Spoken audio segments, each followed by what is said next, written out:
buddy. I'm not your buddy, friend. I'm not your friend, buddy! I'm not your buddy, guy! Satellite tracking continues.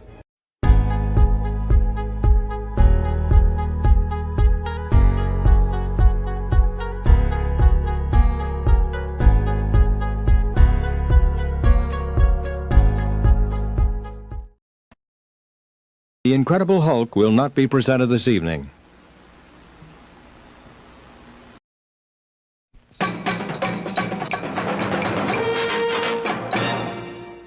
Get ready, so get set, so hang on, so buckle up, so sit tight, so strap yourself in, so brace yourself, so keep your eyes open, so fasten your seatbelt, so stick around, so hang on, so get ready. You just have to be ready. Brace yourself. What you're about to see will open your eyes. The surprises never stop. So you better hang on. So get ready. So fasten your seatbelt. So hold on tight. So hang on. So get ready to get ready. And get ready to get real.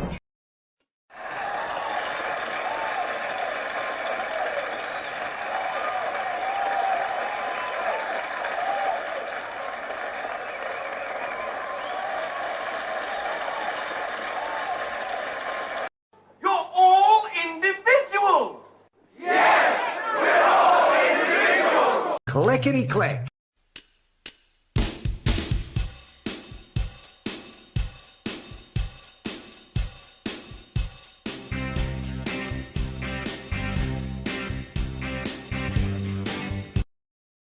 Crank up the music.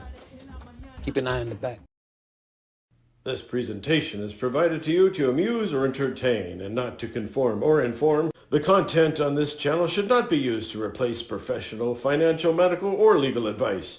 All footage taken and used from public sources falls under the Fair Use of the Digital Millennial Copyright Act of 1998. Therefore, no breach of privacy or copyright has been committed. This show is substantially sourced, not affiliated with any community, club, fraternity, or gang. Your cat may vary. I say, moo.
I know a guy. I'm not your guy, buddy. I'm not your buddy, friend. I'm not your friend, buddy! I'm not your buddy, guy! Whatever. I know this guy. He got into an accident and he lost 3 fingers on his right hand. When he asked the doctor, will I ever be able to write again? The doctor's response was, Maybe, but I wouldn't count on it.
Satellite tracking continues.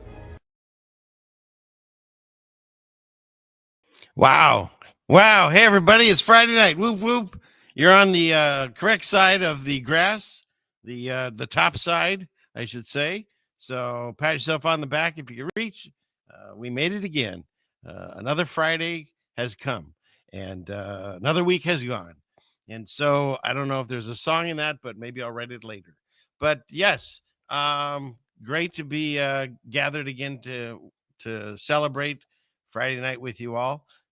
It's getting very more and more difficult to get everybody's comments in the beginning. I never even got to all the people laughing at the joke, which I thought was top shelf, just so you know. Excuse me, I clear my throat. Get some drink. Okay, so without further ado, let's see. I need to turn the camera on so you can all see me. Since I can't see you, but you'll be able to see. Here. Clickety click. Hey everybody, good to be seen by y'all tonight. The hair's looking pretty darn good, I have to say. So yeah, right. Look at that. Got a little body to it. You never know. Is that it? I dressed up for Rose, put on a clean shirt. So yeah, and then I got my merch going. Oh, this is in the way of the clock. There you go. Right there, like that. So yeah, and I actually sold some of those things. It's kind of funny. So as Connor would say if he's in the chat, I think I saw him. The shilly part. So if you're interested in supporting the show, the easiest thing you can do is hit that like button if you're enjoying it, and share and subscribe if you like some of the stuff you see. And then there's also Patreon. And thank you all for the Patreon people. And there's PayPal, there's Cash App. There's different ways you can support the show. And I always have to remind myself to clickety click. And which screen is it? This wonderful soap store. Beautiful handmade soap made by my beautiful God-made wife. So it's the greatest stuff. It's natural, and it's an easy way to support the show too, but you get a nice product out of it. So if you're interested in that, I'm sure Trish Clark's already thrown it in there a few times. So thank you all for that. And I have, whoops, what's going on? Look at all that. I've got some here. Where'd I put it? Look, she was just making some. She's filling this big order she had. You smell that? Or is it? Smell that? That's that was a standard body soap. This one's patchouli. So there's that. Yeah. Okay. Enough of the soap, but yeah, some great soap there. And I also thought, because in honor of again, the store that I opened up to sell stuff, I should bring in my guest. Is she ready? Are you ready? Thumbs up, down? I don't know. But real quick, in order to, she is. Okay. So she did some. Okay. Well, let's see. Do I have, did you forget Rose? I forgot Rose was here. No, I know she's here. But I did forget. I can't find her. Where's her opening? Dang. So what do I have? I have no way to introduce Rose. Well, here we go. The Incredible Hulk will not be presented this evening.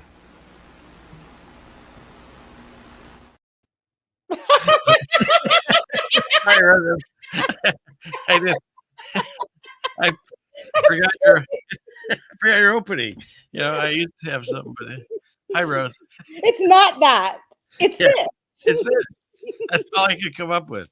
So, what I was let me finish real quick on my shilliness. Okay.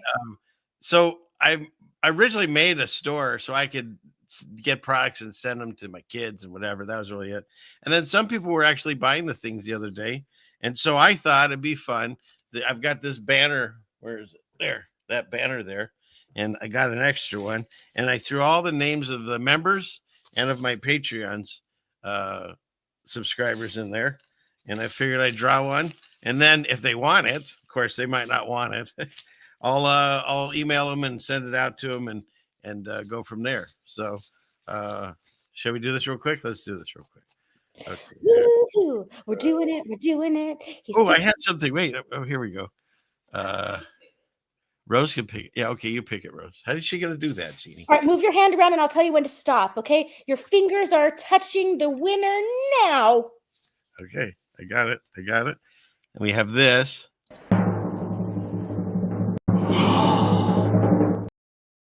Ready? I'm so ready. And it is Jackie J. So I'll get a hold of you after and we'll figure this out if you want it. Congratulations, Jackie. Yeah. You say the name in an excited way. Congratulations, Jackie. What do I have for that? I have here this. And then people were saying sign things. Here's the thing, Jackie, if you're listening. I'm not big into like the whole idol worship thing anymore. And so I know I'm a personality, I guess, on YouTube. If you want me to sign it, I will, but otherwise I'll just ship it to you. So will you decide and we'll go from there. All right. So way to go, Jackie. And I'll reach out to you. Isn't that fun? That should be fun. So. Or when you're signing it, you could sign it Ceiling Fan Man, who gives all of the glory and honor to God. Oh, okay. Yeah, that might work. I could do that. All right. Okay. So where should we begin? I didn't get to say my thing about the soap. I just want to say I have used the soap. I love soap.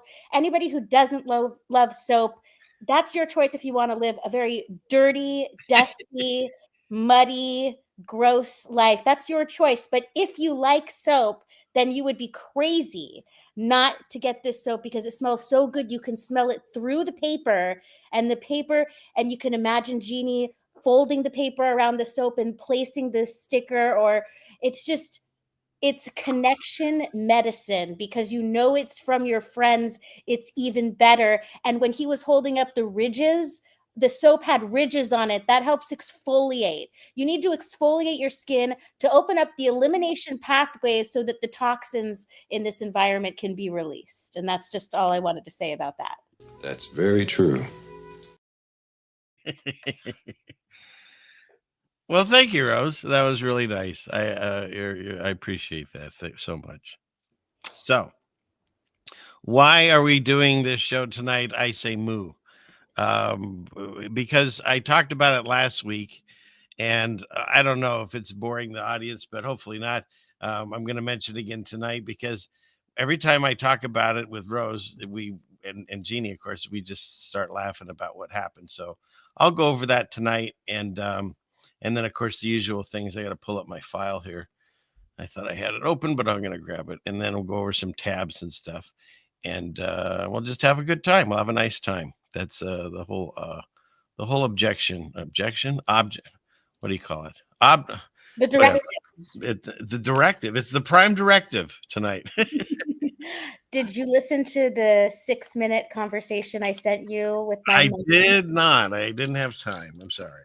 But Okay, well, I told her the story of why we're here tonight, and I'll save it for when we discuss it. Okay. All right. Sounds good. And I have some background on it and stuff too. I think we should probably start with let me get this on the screen there. Okay. Let's see. Make that smaller there and there.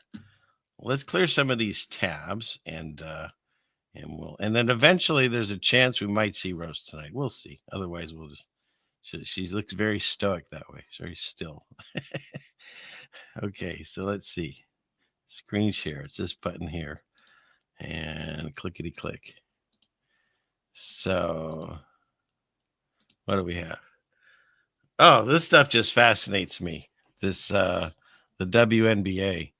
And I just found, no comment from me. I'm just interesting that she likes her her daughter to call her Pops. And it's important for you that your son calls you Pops.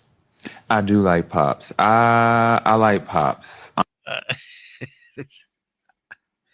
She Is that likes a man? Rose, are you misgendering one of the stars of the NBA by her voice? Honestly, like, Rail is mom. Okay. It's only one mom. I just get confused sometimes. Are you talking about the NBA or the WNBA? This is the WNBA, and this lovely lady likes her daughter to call her Pops. Rail's mom. And this, whatever anybody else does in their household, I support whatever you want to do in your household. Anyways, I don't want to get taken down. We're going to move on. And Connor got his banner. Oh my goodness. See, my the CFM sickness is spreading. Other people have these banners and stuff. Oh, I got my clock ordered, but it's not here yet. But everyone's going to see it once it does get here. I'm so excited for my ceiling fan man clock. And I also want him to come out with a Sarah clock too. I haven't come up with that one yet. I mean, it's in the works. We'll work on that one. The Sarah clock. The Sarah clock. Ridiculous. And I just want to shout out to RFK's sister. I hear that she's doing great things with her brother, RFK Jr., helping us stay healthy. So there's a shout out to her. Shout out. Love the necklace. Yes, she has a beautiful necklace. Yes, she does. So there's that. Everything looks great. And then this one, I think is fake. That's Howard Stern. I believe this is not real, but we lost Howard Stern and Stephen Colbert in the same month. They both got fired, and I'm showing this because this was on the official Roseanne Barr Twitter account. She posted this, so I know she watches me, so I thought she'd appreciate me showing this. So, hi, Roseanne. Hysterical. Hi, Roseanne. So I didn't know that they were both canceled, so that's news to me. Congratulations to you. Your show outlived theirs. Exactly. See? Last man standing. Last man standing. Well, according to this picture, the only man standing. Ooh, where's where's the guy? Here you go. You get that. It's enough of that because this is very disturbing. And I just want to remind everybody that time when George Bush was in China and died.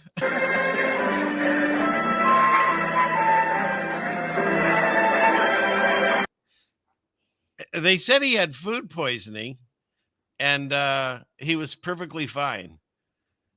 And then he's getting suffocated by some lady. Yeah, that's his wife, wasn't it? Or his mother? No, I think it's his mother because she looks too old to be. No, wait, is that his wife? JD, is that his wife? His mother? No, that's not Laura. That's his wife. No, you're talking about the wrong Bush. This was the first Bush. Sorry, I was born in 1985. Yeah, whatever. But yeah, I like the fact that if he's having trouble breathing, the first thing you do is you cover his nose and mouth with a cloth and make sure he's completely dead.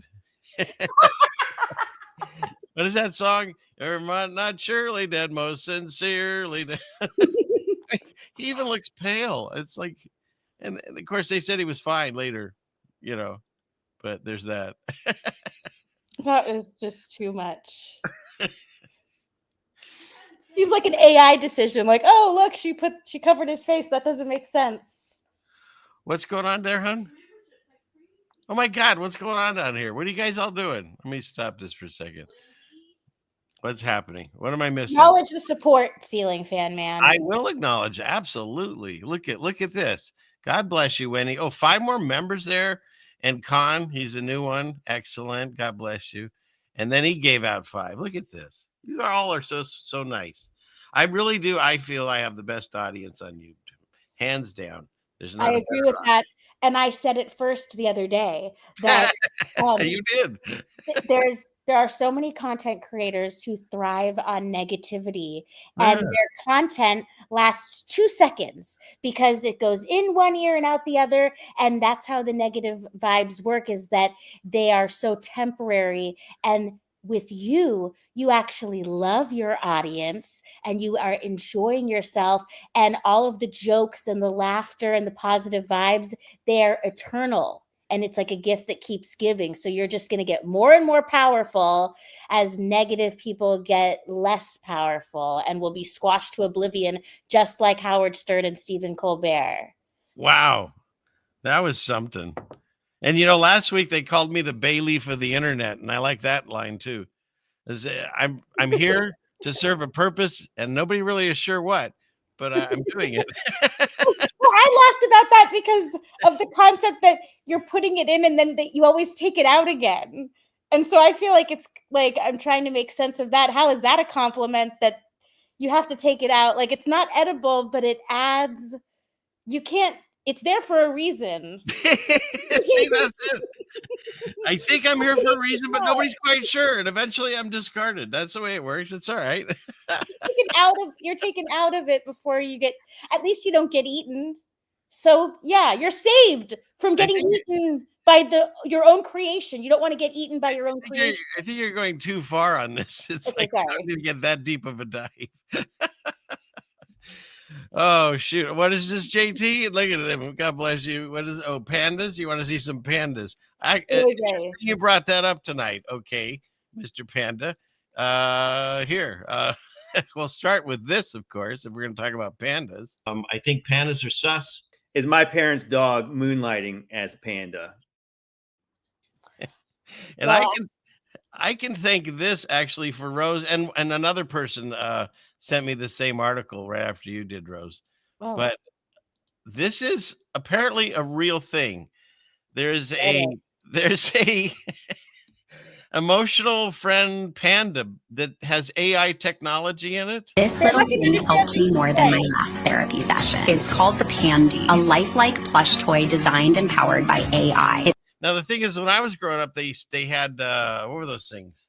Furbies. That was like the first one. And they were like creepy looking with like beaks and stuff. But they would listen to you and they would have a conversation with you. And finally they got rid of them. But this is the next stage. It makes you feel loved, supported, and helps during tough times. The Pandy uses AI-powered motion sensors. All right, so I look at this and I come on, Rose. She said this. It's because of you. I said, this has to be like fake AI and it's not a real product. But guess what? Nay. Here it is. It's a real thing. The Pandy, the emotional healing on demand Pandy hug motion engine, realistic panda. And the reason it exists is because of you. This is like the New World Order tipping their hand and showing you, we know you're onto us. Is that it? Yep. Yep. This was just that. Think about it. 2 people sent this to you, me and another person, and we were targeted. This is for you. Yeah, they're going to make some money off of it, but this is a message made for me. Look, wait, Rose, look at that. A fan. Do you see that, Jeannie? There's a fan on the ceiling fan. Okay, now I'm starting to believe you, Rose. Look at that. Why would they put a face on the ceiling fan? I'm taking a screenshot in case it gets Mandelared. Is anybody else catching that? Is that nuts? Is that Are just we hallucinating? that is bizarre. Wow. Wow, I didn't even notice that. You can't see. I don't think I can make this. I'm editing it right now and I'm going to text it to her. I'm Okay. editing it down just to see that one part. There's a panda face on the ceiling fan. What in the heck? This would only happen during our show. That's nuts. It's nuts. I can't wait to tell my mom. Does that qualify, JT? I don't know. Yeah, they always have to tell us. Yeah. Wow, that's something. I didn't even see this. I've watched this thing a few times. So I don't know. I'll look into it. I might have to get this thing, but I'm also kind of a little bit creeped out by them. So I don't know. I think you should get it. But going back to this one, Rose, where's that? See, I can't even find it now. Maybe they, like you said, they're targeting me, and they do that to like entice me and like subconsciously make me want to get it. Huh? Val says it's the Mariner 6. And No. it could be surveilling you. Did you ever see that movie, The Game, with Michael Douglas? And they had the clown in there with the camera on his. Do you know what I'm talking about? I vaguely remember that movie. He paid some service to like mess with him or something, and then he couldn't stop it. Well, he didn't know. It was like his brother that paid the service to put him through this hell. But I don't remember, what are you specifically mentioning it for? At one point, he drags this clown into his living room, and then the TV turns on, and he's looking at himself, and then he realizes there's a camera inside the clown. Oh, so I'm just saying that the panda. You shouldn't have a clown in your house. Just I know, who would drag a clown into the house? You call 911 if you see a clown laying in front of your house. Yeah. So yeah, Scott says, I agree. Scott Free, just for the record, I love my life. I love my life. I have no dark thoughts. I love my life. That's freaky. That's really weird. There's no reason to have that up there. For real. Yeah. I don't understand. I don't know if you're experiencing this, Rose, but like the television, computer, they interact with us in a way that I can't explain. Like, I'll say a sentence and the person on the TV is saying the same one, you know? And you can talk about an ad in front of your phone and then, or something, and then you get the ads. You can think things and you'll get the ads and stuff. So we're waiting to be plugged in like Neo in the Matrix. We're already connected. I don't know how, but the fact that this particular thing has a panda face on the ceiling fan for no apparent reason, like it has nothing to do with that. It's about these plushies. And there's no other pandas in any of these other scenes. It's only on the ceiling fan. Okay. May I give you the mainstream explanation for the quote unquote, the computer's reading my mind? Sure. I'd love to hear Okay. And then you tell me how much poppycock you think it is. But according to the mainstream, it's actually that the AI is so advanced that it can predict human behavior. So it already knows what you're going to do before you do it. And the reason why that hurts people's feelings is because they want to think that they're unique individuals when really the computers found out that we all are very predictable. So I don't like that explanation, but how true or false do you think it is? No, I can believe that because it's just getting smarter by the day. And it started when we weren't even watching. Like it started with when you went to the grocery store. If you didn't have your club card, then you'd pay extra money for everything. And if you used your club card, you'd get like half off. But then they know what you're buying, how often you're buying, how much you're spending, what things you like, when you buy them. I mean, they were able to get all that information, and that's just one place. You know, they can get it off of everything. They can get it off of how you drive in your car. They can get it off of your phone, of course. There's so much information that is being compiled on us at this point that I would have no doubt that eventually an AI program could use that to manipulate how we would think and what we would actually choose to do. I can see that. So, but I'm also on board with this. demon technology. Mm. When you look into the beginnings of AI, they really don't tell you where it actually came from. It sort of like disappears in the smoke when you try to figure out the beginnings of it. And so they talk about these things as what do you call it? Scion mirrors or whatever, black mirrors. And Scrying. thank you, scrying. It's my party, and I'll scry in if I want to.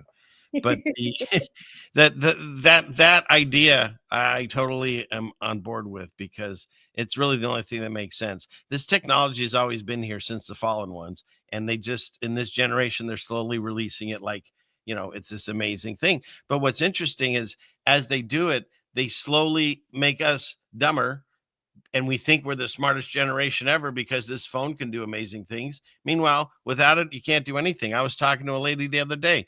I have memorized, when I was a child, all through my, teens and 20s, whatever, I knew everyone's phone number. You had to. Once I got a cell phone and everyone became a face or a button or whatever, I know 3 people's numbers right now. And one of them's my father, and he passed away. So it's like, it's not very helpful. And I was talking to this gal, and she said if she lost her phone, she couldn't call anyone. I said, maybe we should like tattoo on our arm like a phone number in case we get thrown in jail. At least you have one number, and hopefully I was just going to say that. I hope all these people aren't criminals, because, what do you do if you're in jail and you don't know what number to call? Yeah. So, yeah, true. You get dumber every day. I still have my dad's old landline memorized in Woodland Hills, and it hasn't existed for like 20 years. Exactly. So, yeah, scry on. Okay, scry on. Yes. Okay. All right. So what do we have here? In disembodied spirits. Yes, maybe. I heard a theory. Tell me. The whole CERN thing in Switzerland, that what they're actually trying to do is like the cliche thing that people have been wondering, which is like, they I'm not saying they can, but they think that they can create some kind of portal to another dimension, and what they're doing is not going to work. It's like, but it can do things that aren't good. I just heard that as a theory, but within that, with the person who was explaining this to me, said that what they figured out was that there's this point, it's like event horizon, where once you get small, like something to the negative 10th millionth something, you're small enough that then you could like go through. So they keep, instead of the idea of things being really big, they're actually trying to make things really, really, really small. And that's the pattern we're seeing with this transhumanist agenda, with the nanotechnology and the small metal particulates and the Wi-Fi and everything. It's not going to be this like big in your face thing. What people are doing behind the scenes to try and control humanity is on a microscopic scale. But in terms of the whole portal idea, it feels like the bad guys who know they're going to lose in the end, they're just trying to do whatever they can to prevent the inevitable, when we all know that the good guys win in the end. And we know what's going to happen. True. Yep. Yeah, that's true. Yeah. No, but and I believe in portals too. I mean, I read up on all that thing when who is it, that guy goes in the desert with Aleister Crowley, and they opened up a portal and they couldn't close it, that kind of thing. I mean, they teach us that in movies and stuff with Stargate and all that. So there is something to that. And don't forget, Jesus himself, he could transport. Like there's a passage where he walks out on the ship on the water, and when he steps on it, it's immediately on the other side. It doesn't like it's there. So there's something to be said. I don't know how it all works. Obviously, I don't know if any of us will learn how it works before we're off, lose the mortal coil. But we're just here trying to figure it out, because at the end of the day, there are no experts.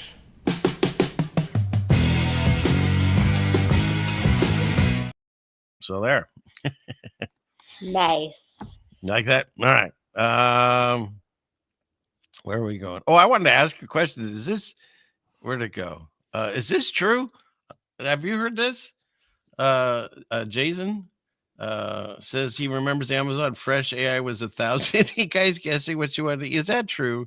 Oh, that sounds That sounds a little sus, but funny. But yeah, that'd be something. So yeah. But there is truth in that anyway, because there's an idea about AI and the law of networking called, and people could look this up, it's called wisdom of the crowd. So the idea is, let's say you're at a carnival and someone has a giant jar of jelly beans, and everybody goes around and guesses how many jelly beans. Now, there's going to be some goofy people. Some will say 1, some will say 1,000,000 and just give ridiculous answers. But the truth is, once you get enough people giving their guess, it's going to average out to the correct answer. That's the wisdom of the crown and the law of large numbers. When you got enough people guessing, there's something about that aggregated consciousness which is going to average out to some kind of truth, which I think is fascinating. Huh. I do too. But apparently it is true that Amazon Fresh. That's funny. I had no idea. Did you ever hear that one, Virginia? That's hilarious. I don't know if I'm supposed to believe it. It's so funny. I don't know, but Yeah. it's true, so that makes it true, right? Where 2 or more gathered, 2 or 3, whatever. I'm looking it up. Yeah, look it up, will you? Oh shoot, that's too much. So, and Sticks at TNT, who has a master's in Looney Tunes, he has a master's degree. Oh, who is this lady? Well, normally she turns her camera on, but for tonight she decided to go black screen.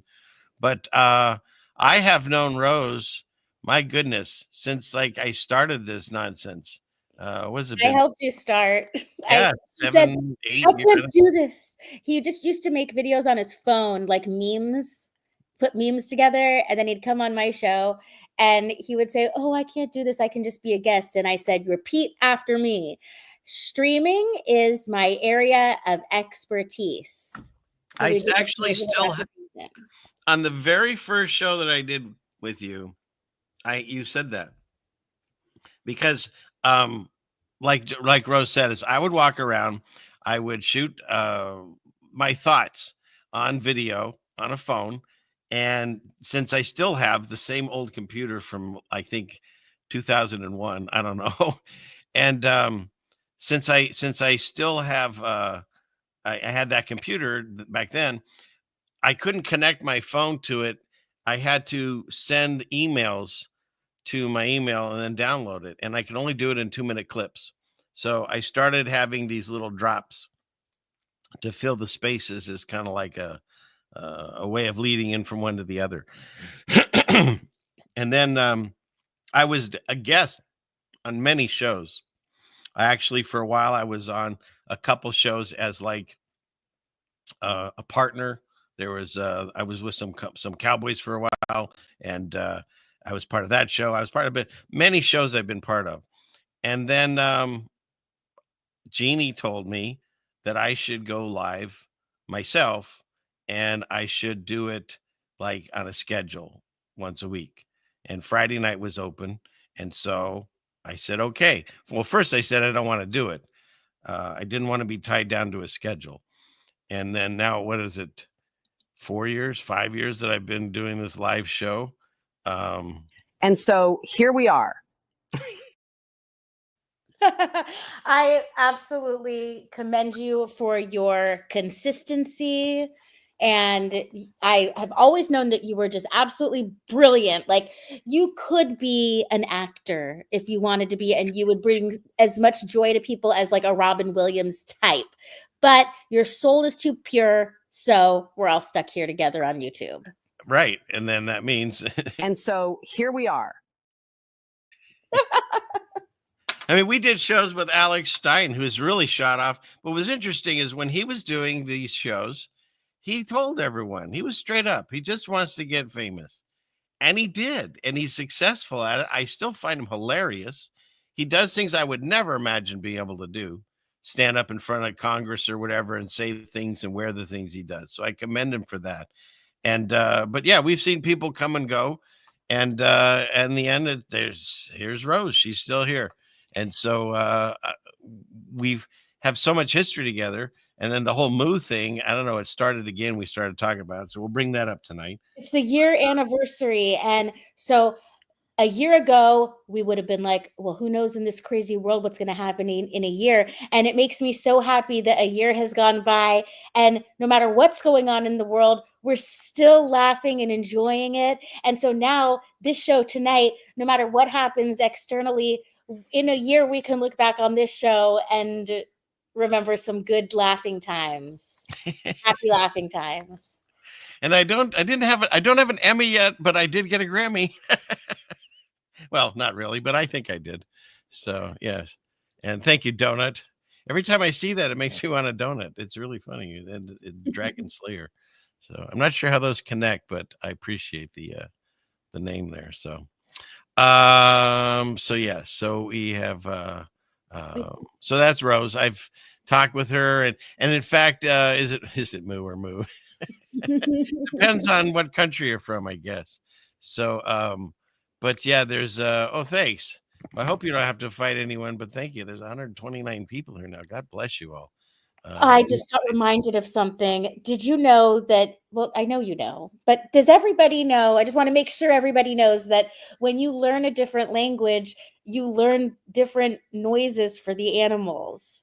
So, like for us, we say woof woof, but it's not woof woof in Japanese. I could look it up if you want to know what it is. But well, you can't just throw that out there and just leave it. Not tell us. I'll answer this question, Judas. Why am I talking to Judas? Yes, originally that's what they called us. I was born and raised Jewish, and I believe Rose was too. And I got bar mitzvahed. I had to learn the Torah. They forced me to go to Hebrew school 3 times a week after school. It was miserable. They taught us another language, which we've never used since. They taught it with us with the vowels, but then when you actually get to read the book, there's no vowels, just to really piss you off. And in addition to that, they never told me that I was reading part of the Bible. They actually told me not to read the Bible and Jesus was just a prophet and don't worry about him. And so that's how I spent the majority of my life. And then things happened in my family and we didn't get religious at all. We actually stopped going. And for people that are Jewish, going to temple is basically the high holy days, and maybe a few times a year, and that's it. And so we didn't lose much when we stopped going. But throughout my life, I've always felt spiritual. I've always had just the same way of thinking that I have now, but I didn't really think about God, the existence of God, and definitely not Jesus. And so when I started my path of awakening and realized that I was lied to about everything, was lied to about everything by he's looking for by everyone. Then I started seeing a pattern no matter what I looked into, whether it was like, what's are we flying through space on a spinning ball, or are we is the news lying to us, or is the Mandela effect real, or any subject that we looked up, lizard people, it always ended in the same conversations: good versus evil, God versus Satan. And the common thread was, don't read the Bible. And so what I decided to do, because when you tell me not to do something, you can ask my mother, I do the opposite. And so I picked it up and I started reading. And it wasn't that easy in the beginning. There's something about it that kind of immediately kind of puts you to sleep, or your mind wanders and whatever. So it wasn't easy going, but something happened, something changed in me. Well, I know what it was, is when I found my connection to God. Then I had no problem reading it and I absorbed it. I loved it. Their stories are great. The Old Testament stories are exciting, and there's a lot of information. It teaches you about your past. The Psalms and Proverbs are really good inspirational things when you're not feeling so good, or when you are.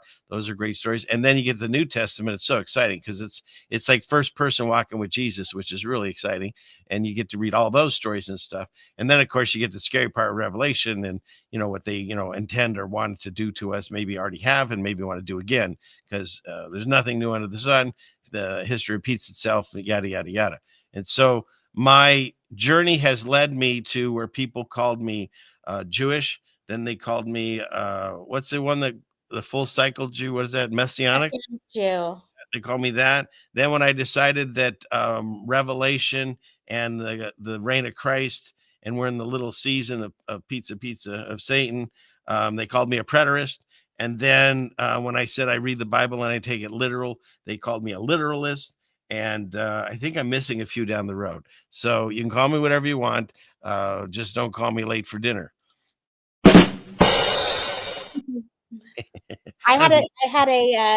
We both were brought up in the same area of California, and I had a similar family, but they didn't force me to go to Hebrew school, and that could be because I'm a girl, because my brother did, and I don't remember my sister I ever being forced. And temple was really looked at as a punishment, and Christians, like my stepmom, my mother would tell me that my stepmother, was crazy. And so that was my that was my initial programming. And now here I am with Ceiling Fan Man, and I send him like videos of people reading scriptures, and I've never cried so much in my life. And I see the tears coming out of my eyeballs, and I'm like, what is happening? It's going to break my computer. Yeah. It's water falling out of my eyes. Yeah, the beauty of getting saved, it's a one-time thing. You're saved, always saved. Yes. But you can't just sit there on your laurels and do nothing, because faith without works is dead, and works without faith. You have to have both. And it's not like you get in because you do good things. Like once your heart is changed, you just do good things. Not that you weren't before, but you can only do good things. You can't, you can't, how do I put this? I feel like if I do something wrong that I know God wouldn't approve, I would disappoint him. And so like, that's in the back of my mind on everything I do now. And that I believe is what part of like becoming born again, being saved, whatever you want to call it. But yeah, you get chills crazy, John. I really, really want to share that little girl with everyone. It's your show, but I'm just saying, if I had it my way, we would play a clip of Aramaya and all cry together, because you remember I sent you the voice message of me crying. Yes, I do. Because she really, really touched me, and maybe someone else out there will be the type of person that will be touched by Aramaya, because she, in another video, she's blind. She's this little girl, and she's so full of the spirit that I just wish more people knew about her. And she is probably going to be really famous one day. And maybe one day we're going to be laughing because you'll end up being friends because you're both on the same path. But I'm so sorry. But aside from Aramaya, I have a note to myself because you wanted to know. Moo was a bad example. The Japanese do say moo.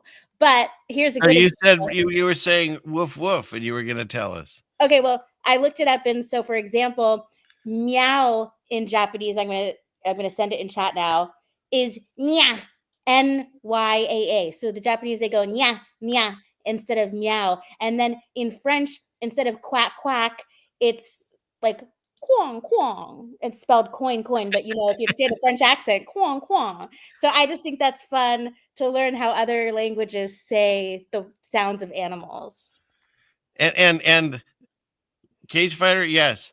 I have watched the progression of Rose, because she was brought up the same way I was, and we weren't believers in this stuff. And it's just fascinating to watch the Holy Spirit grow in people. It's a wonderful thing. And it's not like it's a trick. Anyone can do it. Anyone can have it. All they have to do is ask. It's that easy. It's such a free gift. And but society teaches us to not accept it, and that's where we run into the problem. So woof woof in Japanese is wan wan. I mean, where's an N? I don't hear an N anywhere in a dog woof, but to them, we sound crazy saying woof. They go say wan wan. I mean, it's like, what kind of one? W-A-N, wan instead of woof woof. So we have to hear a Japanese accent say it, and then it will probably make more sense. Just like instead of coin, we're saying quan quan. Quan sounds more like quack quack. All right, so now we've gone down this rabbit hole way too far. So let's get out of it. Can we go back? Can I share my screen and show Aramaya? Well, we can put her in the chat. How about that? That's like a long video, and No, not. I'm not going to give you the boring video. I want to show her blind riding her bicycle and her supportive mother giving her love. And go ahead and put it on your side, and I'll throw it up there. I'll find it. But Right, you can take your tab. while she's doing that, how about Trump playing the accordion? How does the press get this information that's classified? How do they do it? You know why? Because it's an illegal process. You are old enough to have seen a time that was much different. You never saw heads chopped off until a few years ago. They built pipelines, and they failed. Didn't work. They paid millions and millions and hundreds of millions of dollars to consultants and lawyers, and they failed. I asked, what's going on in Chicago? Right? What is going on? There's no excuse for it. I wonder if he brought this to the meeting he had with Putin. I think it should be. I think it would be frankly more interesting. I know how good everybody's ratings are right now, but I think they'd actually be better. How are the Republicans going to finally get together? Where did all these people came that voted for Donald Trump? And he was all set. They really should have him use an accordion in his speeches. I swear, it'd be way more enjoyable. I spoke to him on the phone. Very nice guy. I hear he wanted that meeting with you as well. He wanted it, but we called.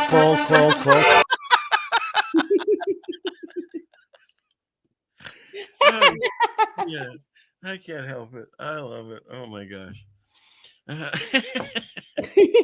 This is a really funny show, but also a serious show about our souls and spirituality and being inspired by people.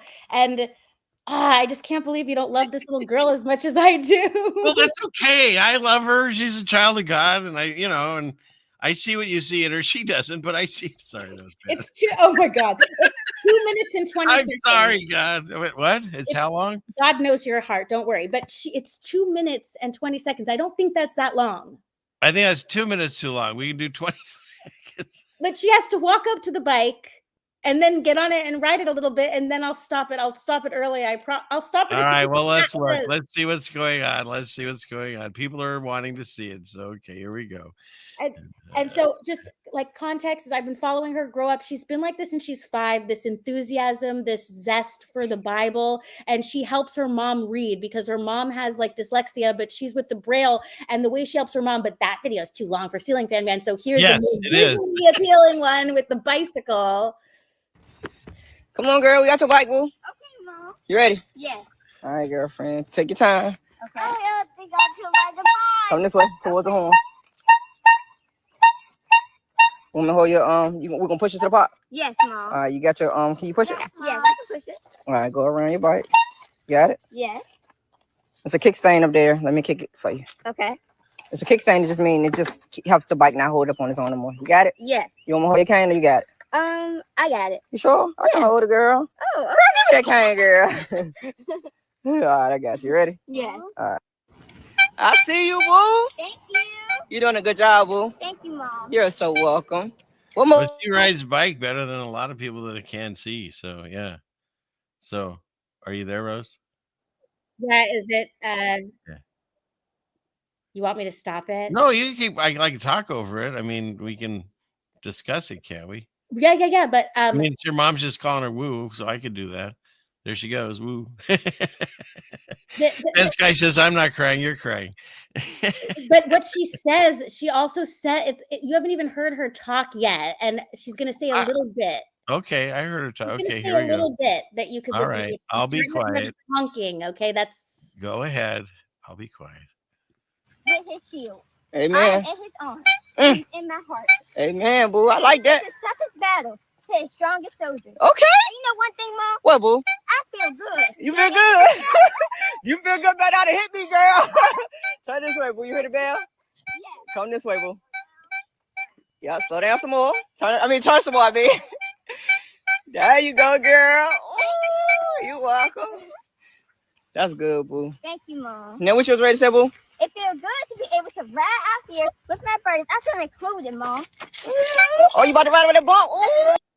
All right, I'll spare you anymore. But there's lots of other videos where she's talking about God, and it's really inspiring. So if anyone feels like they want more, her name's Aramaya, and I guess I should have had the name ready to Well, paste. do you have that one that that you sent me where she's reading the Bible with her mom? Oh, now you want to see it? Okay. No, I'll put it in the chat so they Okay. can. All right, here. This is so nice because the mom's reading it, and then every time she gets to a word that she doesn't know, the daughter corrects her, and then afterwards she's like, "Mom, don't worry." You know, like, it's just the way that she's. Can you fast forward and show some of that? How about that? Okay, I'll fast forward. Here we go. Let me share my screen. I put it in the chat so people can see the whole thing if they want to hear the whole song, but I'll forward it to the end as the mom is finishing her reading. Yeah. Okay. Are you ready? Everyone's on your side. Most uplifting thing. Everybody wants to see it. It's very Thank you. Jesus for her. It's awesome. Thank you. Yeah. I mean, I'm not taking credit for it. I just thank you because I felt like I was the crazy one. I'm like, isn't she amazing? And it makes me cry.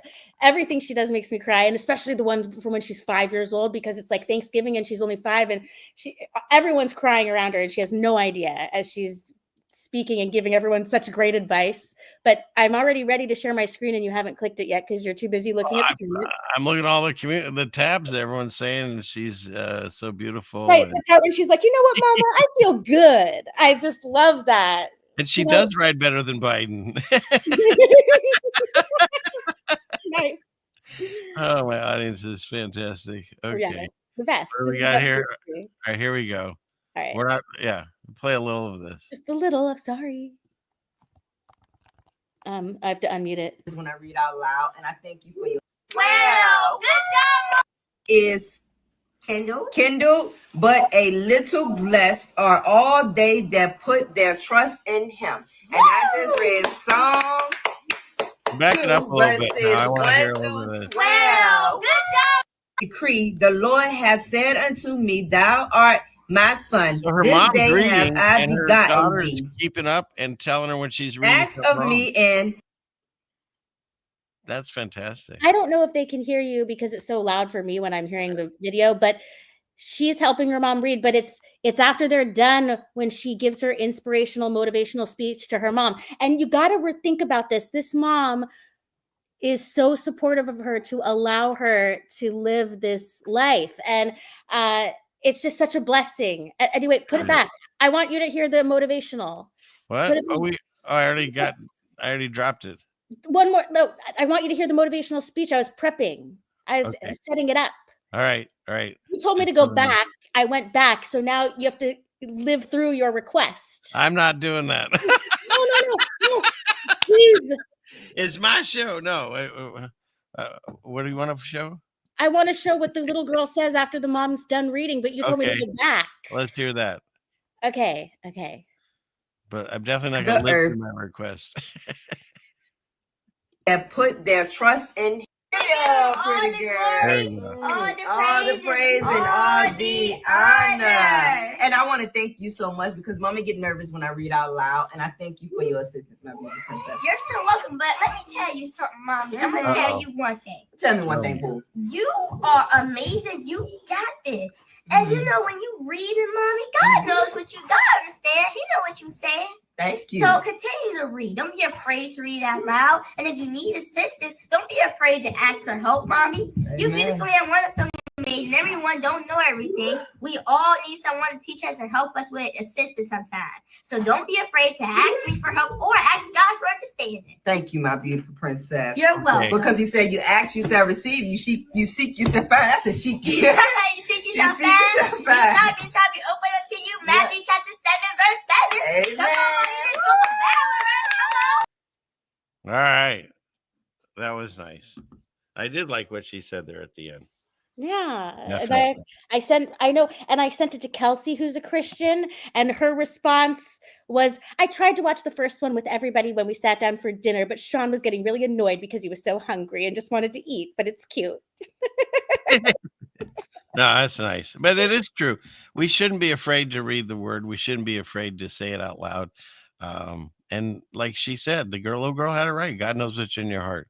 So, yeah, that was beautiful. Thank you for sharing that. And thank you, Mad Pax. I missed you there, but glory to Jesus. Yes. Oh, for me. Oh, okay. I'm not the person you wanted. I'm the one you deserve. Isn't that how the Batman thing goes? So thank you. All right. What do we got here?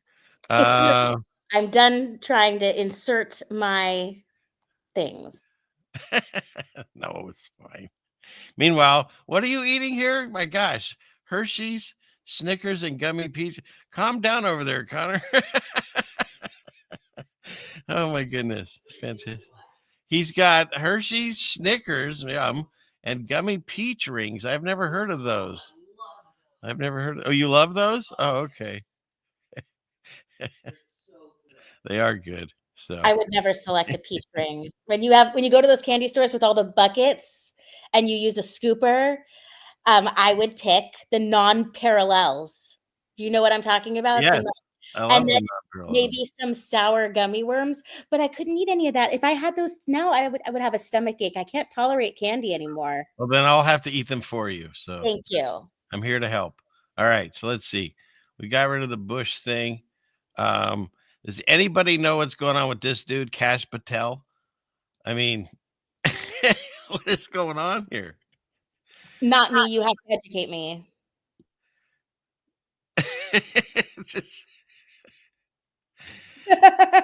That's not been altered. That's really him doing that. It's like, okay, he's not sober and he's trying to act sober. That's the Occam's razor. He must be on something and he's trying to act sober and he's trying to act normal and he doesn't know what to do with his hands. And so he's just holding them very still. Or he's a lizard person in a skin suit that he's not comfortable in. Or that. Fence guy says it's called Adderall. See? Fence guy knows. Too much, yeah. So, okay. What's next? What's that? Oh, Swiss chocolate. Yeah, that's where it's at. Okay, what's this? Oh, this to me was one of the highlights of Ironicy. This guy, he has this Trump burger in H-Town, wherever that is. And like everything about this was Trump, of course, right? Welcome to Trump Burger, Trump Burger, da. He got sued by Trump? No, he got deported. Oh, no. No. That makes me sad, though. Like, well, I don't know. Pass. If you believe the story, I'm just saying the ironicy of it is, right. What's that thing that Trump did? He read that poem. You knew I was a snake when you took me in. I mean, come on. At this point, I know I upset still some of my audience when I say this, but they work together. They're both the same team. There's not them versus them to help us. There's them against us, period. There's no other side. There's their side and us. And so, it's good cop, bad cop. He keeps telling you he's doing all these things, right? And he's not doing any of them. That's all politicians. And the guy before that, like, he wasn't even conscious. So they just want to, like, make us fight over who's our favorite puppet in here. But at the end of the day, they all work together. And so I just found it interesting that this guy allegedly got deported. So I feel like it's fake because it tugged at my emotions. And so some professional must have engineered it so that it would do that to me. Of course. I'm sure it is. But what else are we going to talk about? I do like this. This is at least there's still some smart children being raised in this world because most of us are getting dumbed down. Can you get a large coffee, please? Can I have a cookie? No, Remy, we have cookies at the house, okay? Well, we have coffee at home.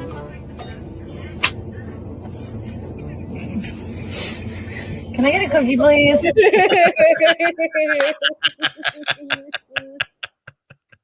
That's good parenting. You're rewarding their intelligence. Exactly. I like it a lot. So, yeah. Okay, what's next? You tell me. This. And so it begins.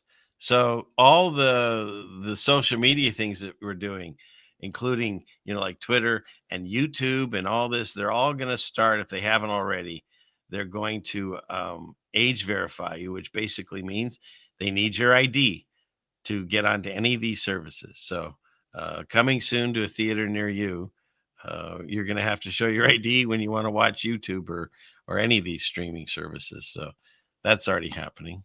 So after my 4th channel was terminated and I was trying to sign up for my 5th backup channel, it told me that I had to make a video for it to capture my entire facial recognition.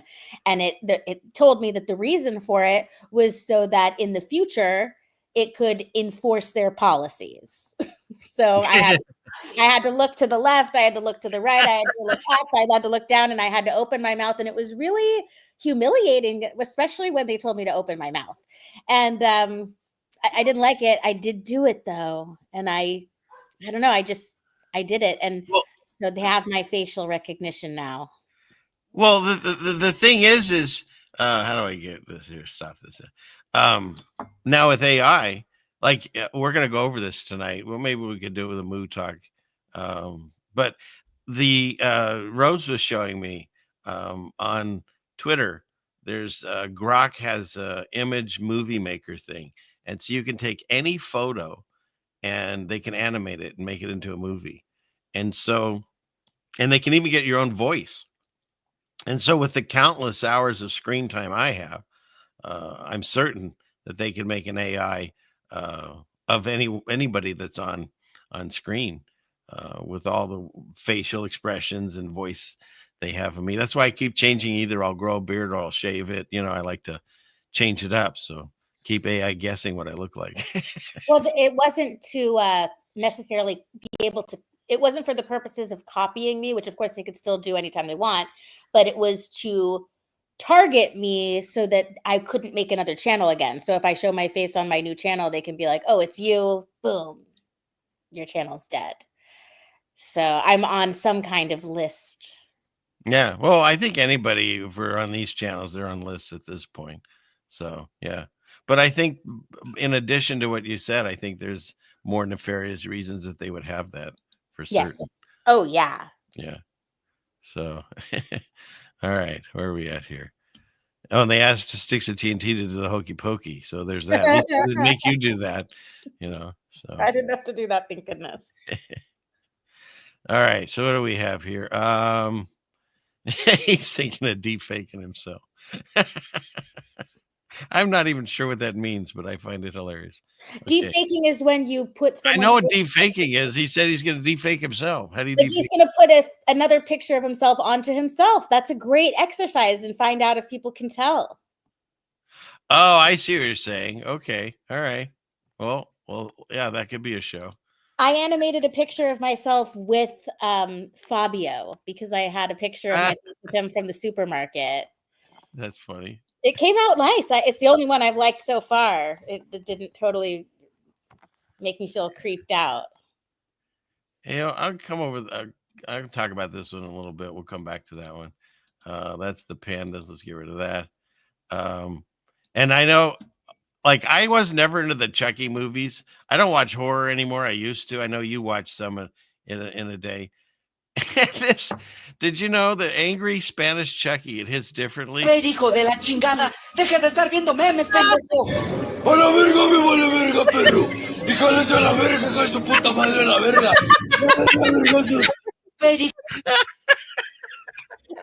I really think that she was using some slang there too. Can you play that one more time? Say that from the beginning. Oh, I find this so funny. Hijo de la chingada, deja de estar viendo memes, pendejo. ¡A la verga, me vale verga, perro! ¡Híjole a la verga, hija de su puta madre, la verga! He said puta madre. Oh, shit. Okay. All right. Chucky scared you, but would this Chucky scare you? ¡A la verga, me vale verga, perro! ¡Híjole a la verga, hija de su puta madre, la verga! ¡La verga, verga! Oh my gosh. Dude, it's too much. Okay, that's enough of that.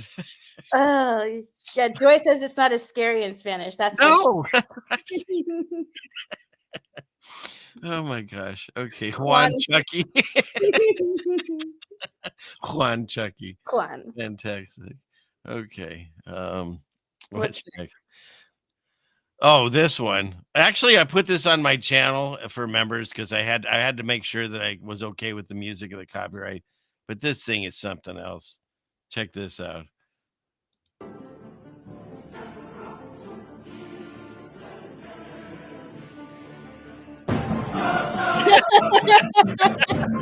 He knows what's coming.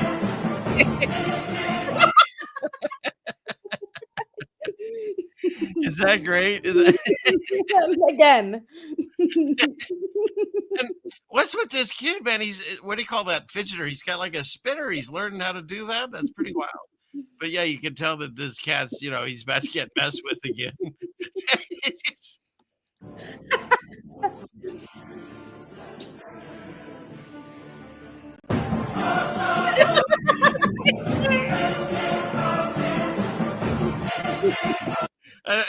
It ends there. I'd like to see what happens after that, but yeah. Oh my gosh. Okay. It's enough of that. And let's see. That's a clip on the Federal Reserve. Do you want to hear about that? We can. Of course I do. Everything. Well, how about this one? You know, again, I don't know anyone that's in. Well, actually, I know one person in Greece. I don't know if she's aware of this, but Greece is apparently. Oh no, I didn't know that. Yeah, Greece is on fire. And let me tell you, no, I mean, it's really bad. And if you know anything about a grease fire, they're really hard to put out. Huh? Oh my gosh, boom boom. I'm looking for him. He's over here somewhere. Boom boom.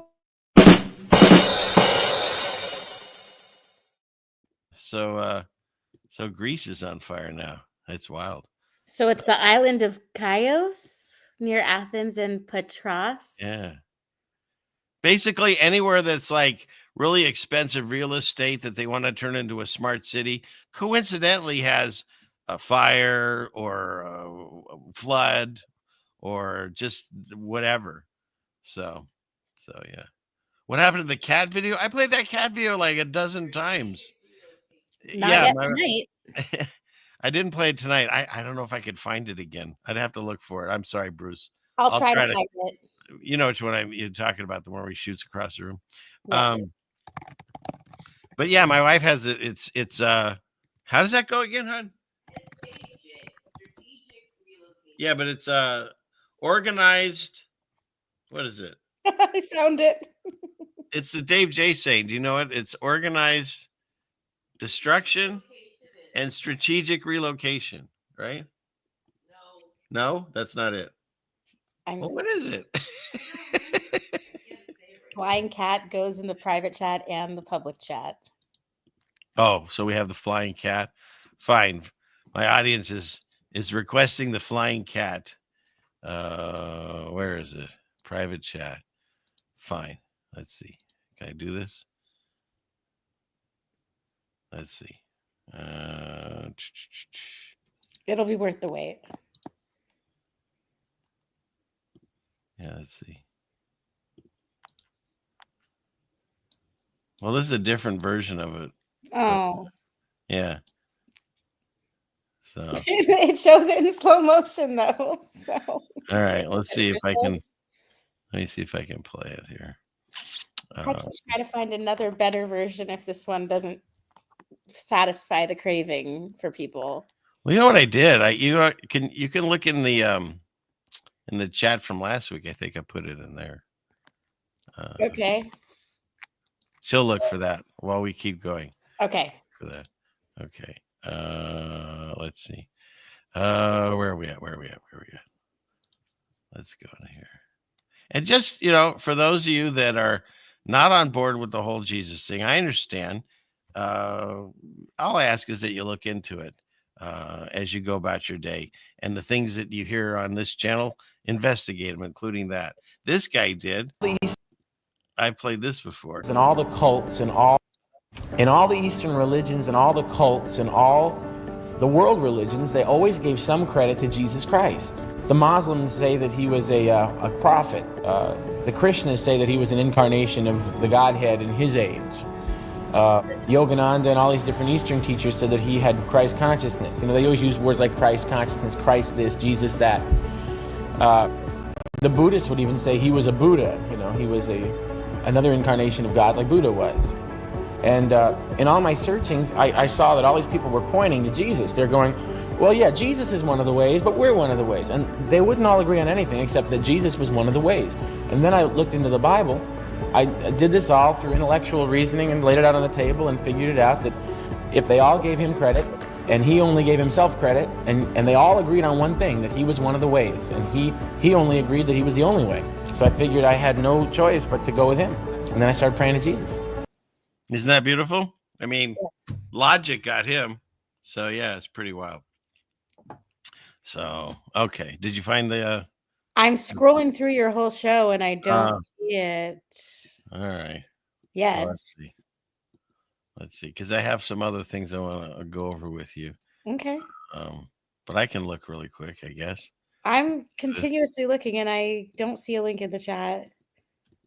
I don't know how I could miss it with how meticulous I'm being. Oh, is this it? I can't see what you're doing. No, the tree from biblical times, wrong link. Oh. Well, I think it's after that one, I believe. I don't That know. was towards the end. So Maybe it was at the very beginning. Yeah. I'll look with you. Everyone just hold your horses here. Let's figure this out. Somebody really wants to see this, so let's find it. Maybe I can play it from I really don't know why my link wasn't good enough. I don't think you gave it a chance. Well, because I have the better link. Let's see. It's well, I do. I found it. I found it around 25:34 mark, but yeah, I'll just do that. Here, I'll do this. I found it. Okay, we'll go here. Go here. I'm putting it in the regular chat and the private chat. But you probably already got it. Well, I'm just gonna play it from last week. Let's see. Oh, I didn't have any way of responding to that because when you write a whole bunch of funny things, and you'll see.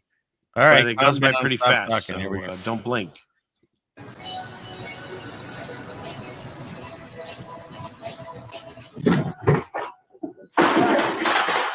the fuck just happened? Still love the dog. And then there's the dog who's coming with me. So there you go. You ask and I produce. So there you What go. about the tiger throwing up now? Well, I have that all the time. You'll only see that on this channel.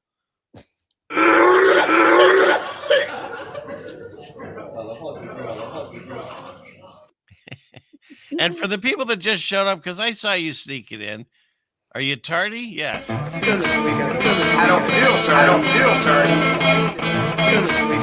I don't feel tardy. I don't feel tardy. Okay. All right. Back to the show. So Greece is on fire.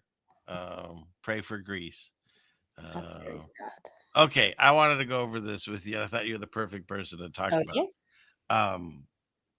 I don't know what happened, but suddenly in my Twitter feed, it's all these old, well, as we would say in Yiddish, these old cockers that are still on tour. Like when I was, let's see, what year was it? It was 1981. And I got to go see the Rolling Stones on their farewell tour. And now we're in the year 2025, or so they say. And this guy's like 82 or something. I mean, obviously soul to soul. It's just nuts that they're like this guy. I can't play it. I don't want to get strike on it, but he actually still kind of sounds like himself live, barely. But it's really kind of bizarre seeing these people try to do all the old stuff they did before. And my God, was it the guitarist? What's his name? What's Mick Jagger's guitarist? Keith Richards. That guy looked like he's been pickled for years. So they're coming back on tour. They actually have another tour scheduled next year too. And the Who are back on tour. And I think what's his name? Keith Moon's no, allegedly. Roger Daltrey, Pete Townsend, Townsend, that's a Mandela. He's supposedly deaf, and they're coming back on tour. So these guys just either they're like it's happening. They're fulfilling their contracts or something.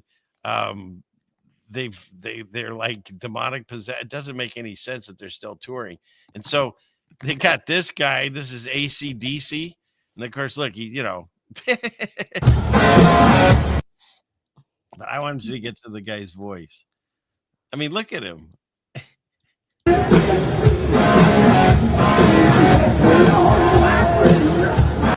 Would you pay for this? I couldn't hear him. It's like his mic was turned off. Well, that's because he can't sing anymore. He can't hit any notes. I saw Bob Dylan in 2013, and back then in 2013, he was the songs were not recognizable from each other. Every single song, I am not joking, and I'm not even trying to make fun of him. I'm just telling you the truth. It was like it was like for an hour, and I'm like, did he play any songs I know? And what did he say about the signing the deal or something? He said he made with the chief commander on this earth in the world we can't see or something. The chief commander. Yeah. He's famous for announcing that they all sold their souls. He's struggling. Look at that. So there's that. I mean, people are paying a lot of money to these concerts. That last concert that Ozzy Osbourne did, he came up from the floor in a throne, in a chair, and he didn't get out of it. He sat there the whole time, and he sang along the tracks and stuff like Milli Vanilli, most likely. Made like $100 million or something. I can't believe people are going just to say, I saw him live. Like, look, I grew up and I had all the same idols and I listened to the music and all blah, blah, blah. But nowadays, like, there's no way I would pay money to see a grandfather, like a great grandfather in their 80s, try to sing these songs that they can't hit the notes. This is Steve Miller. I love Steve Miller. He's 79. Nobody knows. Like they don't even, I can't play too much. So I don't want strikes on this stuff, but I think I probably wouldn't even get a strike because you can't recognize the song. You can't recognize the singing. Right. AC/DC blew a circuit, says Wendy. That's hilarious. I mean, imagine paying big money for this. It's nuts. He's 79. How about this one? This is Axl Rose. Did you even recognize him? No. Let's see. Please don't take it so bad. Oh my. Like, women used to like fawn over this guy and his long hair and his whatever, It's just like when you're 80, it's time to hang up the hat. I think he's in his late 60s. I don't know. He's looking more like Meatloaf. Yeah. And he has the I survived a bear attack of pants. That's what I call these. Have you ever heard of Tedeschi Trucks? No. Okay, so someone from that band was in the Allman Brothers. So that's an old band. Yeah, I know who the Allman Brothers are. Okay. So Tedeschi Trucks, it's actually a great band, and the female guitarist like blew me away, and I was like, how did I never even hear about her before? But they have 2 drummers in this band, and one of the drummers is a fan of our show, and he was so lonely during whatever happened 5 years ago, and just everyone was just being brainwashed. But when they came to New Orleans, we met him at IHOP, and he's like, oh my gosh, it's so nice to be with normal people. But we had no idea how famous that band was. I still don't, but I'm just saying that all these bands that actually are very talented, you don't even know that they exist. Oh, I see. Yeah, absolutely. Yeah, there's so much talent out there that you'll never hear from. Yeah, no, they're handpicked to these jobs because they push the agenda they want. How about this one? Do you know who this is?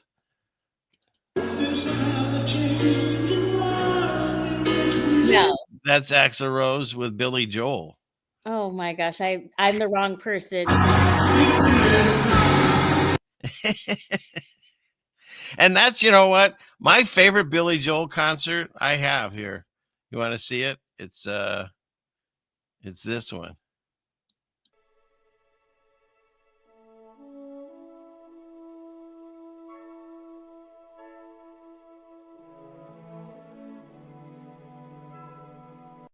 Take control, get a hold of my emotions. Stop fighting the audience. Why does it always seem to hit me in the middle of the night? Stop it. Told me there's a number I can always dial. Let me do my show, for Christ's sake. Who is he yelling at?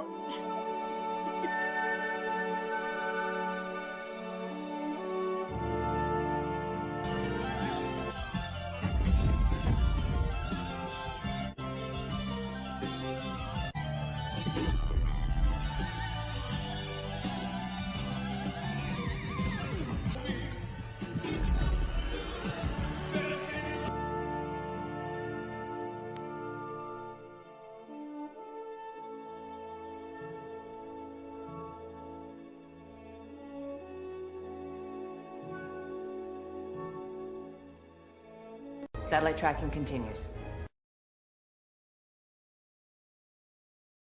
See, I'd pay money for that show. I don't understand what he was upset about in the beginning. Why was he saying, let me do my show?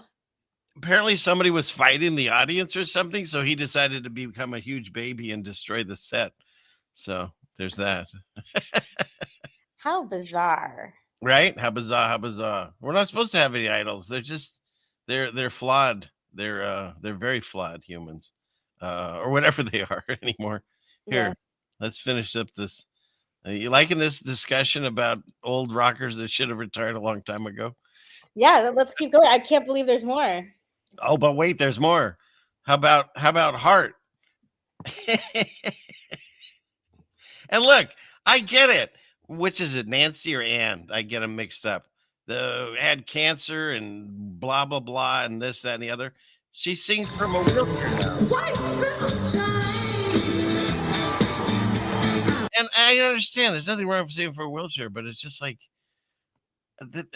she can't hit the notes. Yeah, let's hear the notes. Well, I can't play too much of it. It's going to be a strike. But yeah, she does. Okay, well, I'll just trust you then that she can't sing anymore. I mean, right there, you could hear it, right? I don't know. Yeah, I mean, I'm not even familiar with the band, so how would I even know how she compares? Heart bypass. So sticks at TNT. So yeah. Yeah. Oh, and somebody's talking about David Lee Roth, but wait, there's more. We're gonna get there. And then of course there's Bruce Springsteen. He can't even get on stage anymore. He's so old.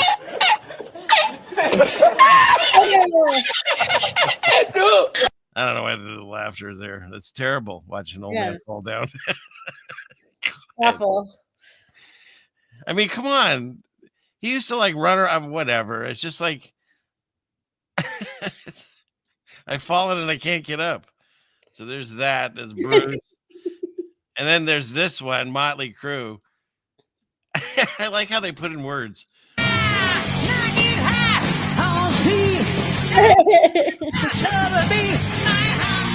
There you go, Colton Con. He sings My Honk.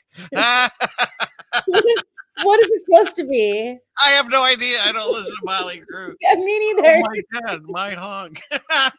Connie, you watching this? My honk. My Honk. My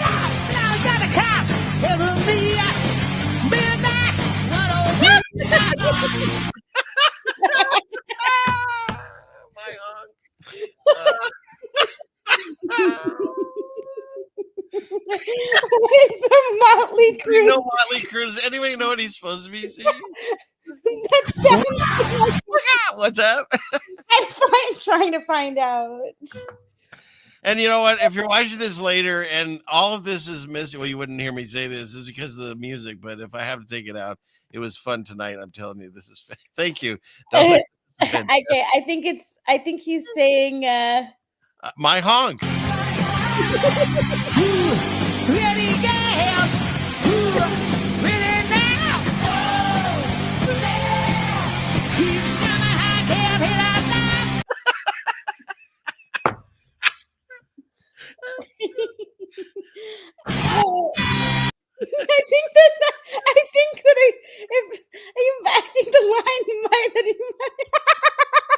idea what you just said, but okay. So I'm definitely gonna share this one in the chat. I think the line that he's supposed to say is, "Whoa, yeah, yeah, yeah, yeah, whoa, yeah, yeah, oh yeah, oh yeah, oh yeah." Where's the milk part? My honk. Oh. What did he say? Big Mac 103. Oh shoot. Okay, if anybody's over on Rockfin, hi Heather, if you're there, I'll put this over there in case you want to see it. And who's over in my Rumble chat? 3 people. Oh, very low gathering on Rumble tonight, but that's all right. Glad you're over there. Okay. Oh shoot. All right, what's next? Can't take it. I want to find out what he's supposed to say when it sounds like Big Mac 103, and I can't figure it out. Okay, so we got that. Oh, but wait, there's more. How about this one? This is him again. Maybe they get the words right on this one.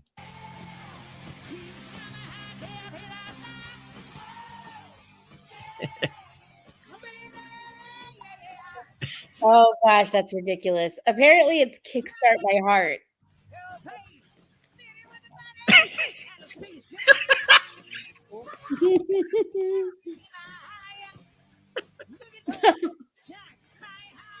My hat.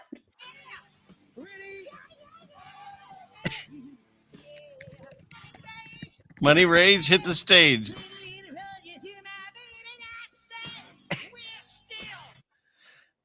What the hell is that? Shoot. My goodness. Okay, so that's Motley Crue.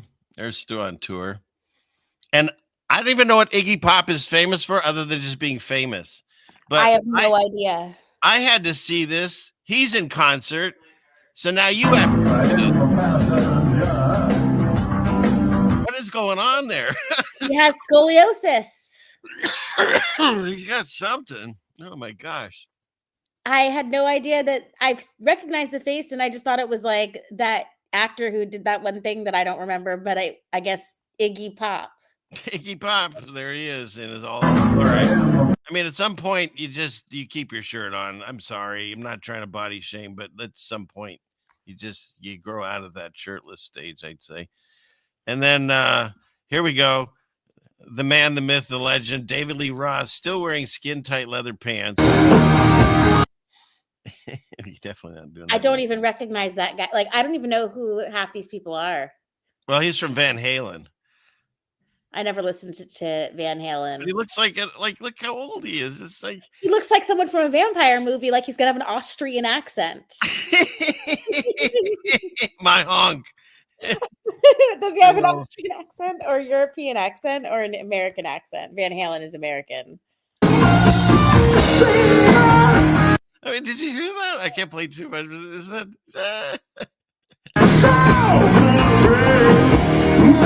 They can't hit the lines that they used to, and he's putting it out there. I'm just mentioning. At some point, you stop wearing leather pants. I'm just saying. I think that people should try to leave on a high note. Like when you're doing really, really well, you want to quit before people start to criticize you and say, they used to be good, but not anymore. You want them to remember you at your best.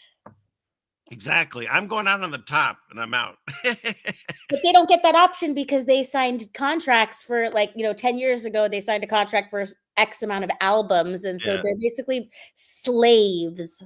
Yeah. And because of our heritage, I'm allowed to point this out. Yeah, that's a big schnoz. I have the card. I'm allowed to say it. When will I stop wearing leather pants? Never, Banana Republic. We need to get one of those geometry things and try and measure which is longer, the chin or the nose. I was afraid we were going there, but yeah, I see what you're saying. Yeah. He's looking like that cartoon. I'm not even kidding. And you guys all know what that cartoon is, but I'm not going to say. Yeah, he just needs to be rubbing his hands together. Exactly, with a bigger hat. Oh, shoot. You nominate this show for an Oscar? Why, thank you, Donut. Jeannie, we need donuts. So, all right. What's next? Is that it? It doesn't even look like real gotta- leather. It looks like pleather, Right. fake leather. I have to end on this because I've shown this before. Somebody said he must own the mob money because this Frankie Valley is, at the time of this, I think it was last year, so like he's 90 something. Reanimated. And then when he actually sings, it's not coming out of this man. What? Is that supposed to be him? He's lip syncing it. Of course, it's supposed to be him, but no, he's totally he's Milli Vanilli-ing it. Oh my gosh, they're all doing that. I thought that was always a woman. Oh, did you? Oh, that's funny. Yeah. Well, I don't know what it is now, but I feel like this is elder abuse. It's Like, the song that goes, "I've got sunshine on a cloudy day." yeah. That's not regularly sung by a woman. No, it's always been him, Frankie Valley. Only Did anyone else think that it sounds like a woman, or is it just me? he's looked better. And the other thing, this MFer would beat you in a staring contest hands down. He never blinks. That's what makes me think he's like a robot or something. Yeah, or really too many facelifts. Like you could only have so many facelifts before you look perpetually surprised. But it doesn't blink. And this is whatever this is, a 20-second thing, never blinks once. So there's that. Well, the animatronic Frankie Valley, exactly, Puckwudgie. So, anyways, all right, we'll end on Frankie Valley because I think that was a good spot to end on. So let's get out of that. I thought we were going to spend 2 hours just talking about Moo, but that was fantastic. Well, we got other things to do. We got more to do. We could go to Moo. We got scary space news. Scary space news. Well, you ask and you shall receive. So let's jump into scary space news. But Let's I've got get terrified. But here I've got to get that was JT. Mad Pax, God bless you. Worth the price of admission. One of the jokes we did. So thank you for that. Thank you, Mad Pax. Yeah, you're all special. This chat is just wonderful. So yeah, right. Eminem is going to go on tour in 2052. That's a weird one. He suddenly became tan out of nowhere. He used to be a very pale white looking guy, and now he's so tan that he wouldn't even look good with the bleached hair look he had in the 90s. I'm just saying, I think it might be a different guy. How do you spell Eminem? Not the candy. Eminem. Eminem. Jeez. Eminem. Something happened to him. 2025. Let's see what we got. We'll go to images. Now I'm going to look up his daughter on social media. What's her name? Oh, I see what you're saying. Yeah, he weird. Are you looking at the tan face Eminem? Yeah, let me bring this up so you all can see what I mean. But I also want to bring up Eminem. What was his first year that he came out? Do we know? I feel like it was 1997, but maybe that's just my memory, and it was really 1995. I'll put it in the 90s. Yeah. So let's see what we got here. Let's see. Okay, that's a good comparison. All right. So we got. I like how the show steers itself. All right. We got Eminem. We'll bring him up. So that's him now. Like he is looking very he looks Arab. Something. I mean, maybe he just decided that he likes the way he looks with the tan, and he decided to start tanning. I mean, this is him before, after. Yeah. Interesting. And he's different shades depending on where he is. And that one's really getting dark. Yeah, He's right got there makeup is on and stuff. Look at that. He's all trumping out here, putting on stuff. He looks like he's trying to look like Will Smith right there. Well, that'd be a bad look now. Will Smith is really ridiculous at this point. Did you see he came out with a rap song? No. He came out with a rap song called I Like Pretty Girls. And he should have stuck with In West Philadelphia. He shouldn't have started singing at all. Look, he went from rapping to TV and movies. Just stick with that. Nobody wanted a new Will Smith song. And why is he like a 50-year-old guy singing about girls? Why wouldn't he say I like pretty women? No, it's really creepy vibe. And he just, and some of the words in it are like, which I understand they all do, but he does way too much of it. And then in addition to that, honest to God, Rose, you'll have to look at you'll have to watch it sometime. He sings in it head, shoulders, knees, and toes. Like, What? yes, Why? yes. You thought this guy with My Mother's Spaghetti was bad. This Will Smith does a song head, shoulders, knees, and toes. Oh my gosh, that just reset my brain, and anything I was thinking about before was erased. Let's see if what's that? I like pretty. That is absolutely ridiculous. Let's see, Smith lyrics. There we go. I haven't heard this, and I don't know if I want to. Well, we're not going to play it. I'm just going to read it. So I'll do my best Will Smith impression. Okay. Can you see this? So it Yes. says, it's too small to read. hang on, calm down. Oh my gosh. I like That's pretty profound. girls over and over. He goes, you don't got to wait in the line tonight. You're too fine for the line tonight. So right there, he's rapping the same two words, right? That's really, lazy. That's like that's just. You're 5 + 5, you a dime tonight. I mean, he's like 60, You better play your cards right. Here you go. Make one phone call, you in Vogue. Head, shoulders, knees, and toes. Knees and toes, knees and toes. Head, shoulders, knees and toes, knees and toes. Hold up, wait, pose. I'm about to do some investing. I suspended on you. What? Okay. I think that he was sitting around the dinner table and he thought, what if I just ask AI to write a song for me and I just produced it and put it out and see what happens, make some extra money. It looks written by AI. It does. That's I agree. You and your twin on a jet ski. I'll change your life if you let me. What in the heck? And then there's a whole bunch of sycophants going, yeah, that was great. Let's do this track. He even has BBLs. Bad bitches link up. Popping in the club all night in the section. Picture perfect. I swear you perfection. Now his daughter makes music and she's, trying to make, I mean, it's just how the fact that his daughter makes better music proves to me that this is a joke, because would the daughter be like, hey, Dad, your song is so stupid? I would think so. But yeah, this is probably the best line ever in a rap song. Head, shoulders, knees, and toes. No, don't you remember the Bone Thugs and Harmony song? No, I never knew. I still don't know what they were saying to this day. But when I was a kid, I was like, you're in your own world on that one, but I like it. Someone out there knows what I'm talking about if they were 10 years old in 1995. Okay, the audience has asked, and she's paid for it. So God bless you, Trish. Let's do this. Let's go over scary space news.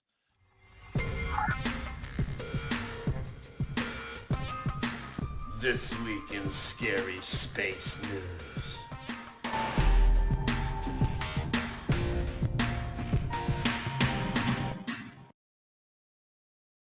Where is it? Here it is. There we go. I did a show with Matt Powerland, and he's the guy that he really started me on my journey of NASA lies. And his whole thing was that a photo or a painting. And he's such a good painter, you couldn't tell. He would take a photo and paint it, and then you couldn't tell. And so here we are. This is the clearest image ever of Mercury, because they say so. Poppycock. Poppycock, exactly. It's Mercury who's with a Lisa Frank filter. Remember Lisa Frank? What it is? No, but is that what that is?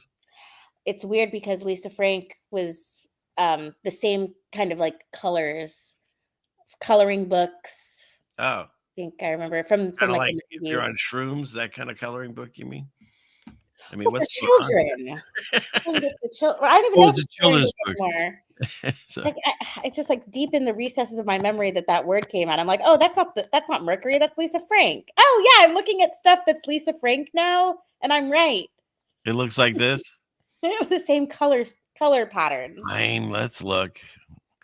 We're right in the middle of scary space news. Let's see. No, I didn't mean to distract. I was actually going to thank Trisha for getting us back on guard, because before we started the space nude, I was stressing out about whatever I forgot when you cleared my mind, and I wanted to move on. And so let's continue. No, we're okay. Let's see. So we have on one end of the screen, we have where'd it go?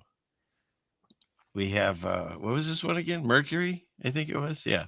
That's what they We said. have Mercury, and on the other end we have Lisa Frank. Okay. You know what? I see where you're going with this. I really do.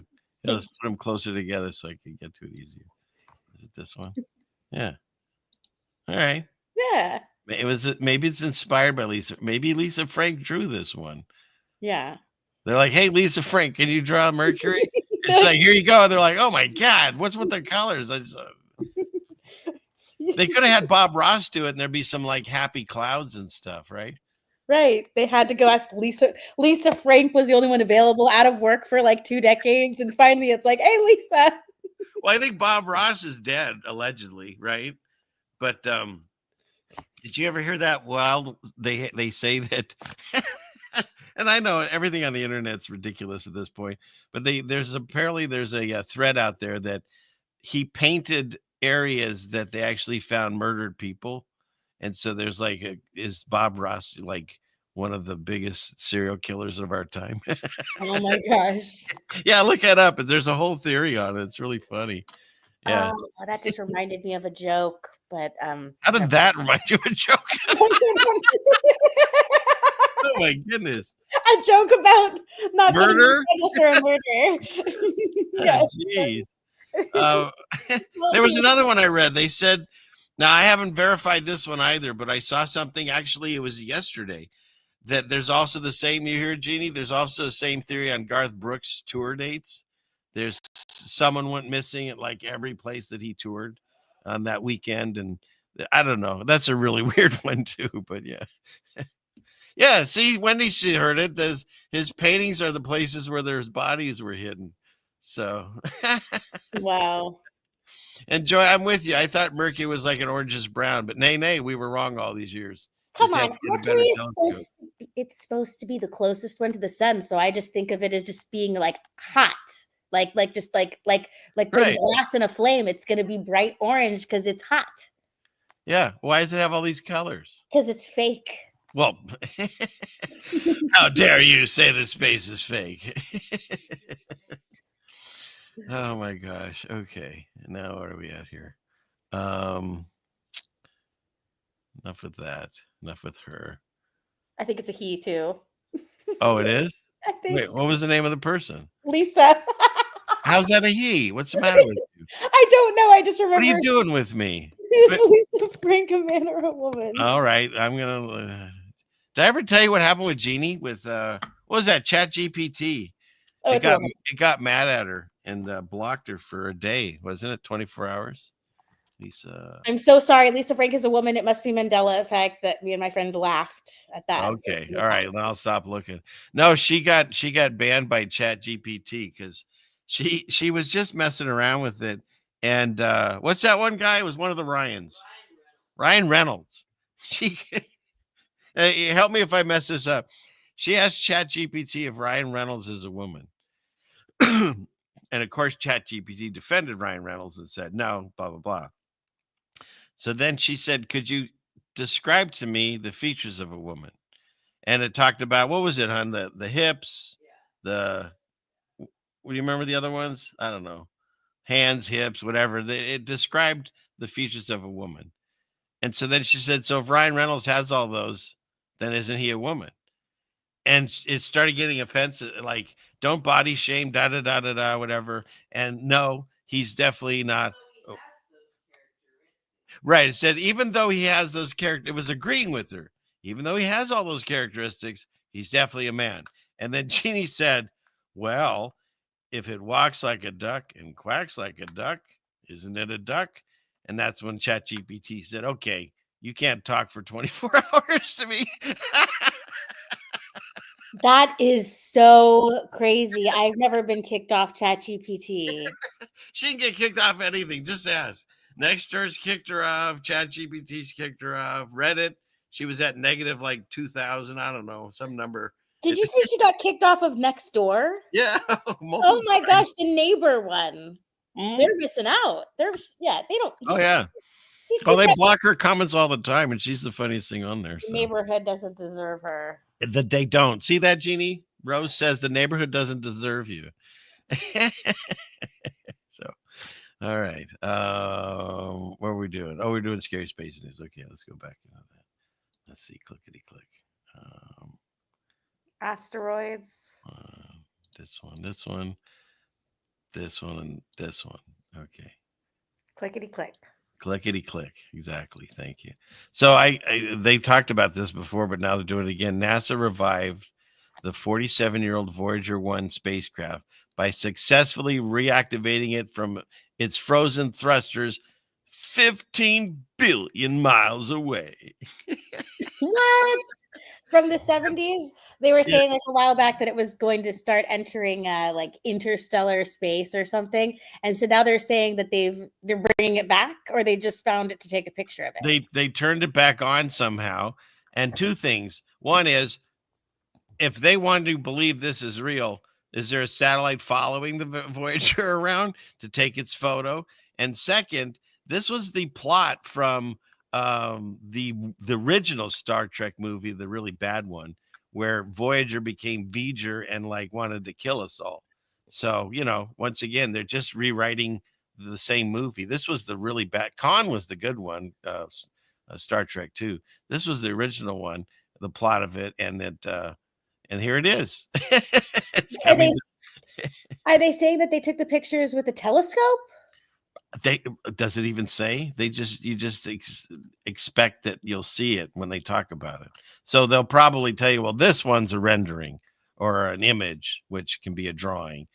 But look how they had to make their rendering look like I don't know, like just weird. Yeah. So yeah.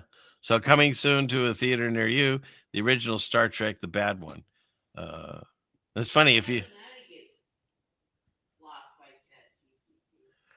Anna Banana gets blocked by ChatGPT on almost every encounter. It eventually quits pouting and doesn't permaban. That's funny. So yeah. So there's that. I thought this was interesting because, the end of the day, it's not about money. Yeah, we know NASA wastes and spends and steals money. We get that. But there's more to that. They can print their own money. It doesn't mean anything to them. It's about control. And at the end of the day, it's about your soul. And it's about hiding the existence of God. And so this was, because, now that we're meeting with Russia today, I figured it'd be interesting to see this. This was a Russian ad back then that basically, he's in space. I see no God. Granny always said, you don't see God till you reach heaven, but science is given a bright illumination and prove there is no God. So it's really interesting. This is what it's about. Everyone seems to agree that there's evil in the world and the existence of Satan. And that whole thing, I think, is Bill Cooper, where he says the devil's trick was to make you believe he doesn't exist. But I say, no, his trick is to make you think God doesn't exist, but the devil does. And so that's the world that we find ourselves in. We're in this fallen state.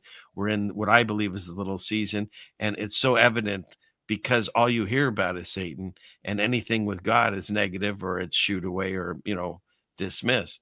And so this is what it's about. All of this was done to hide the existence of God and who we are, and how we can use God's power to get out of this mess and laugh at these things rather than find them scary.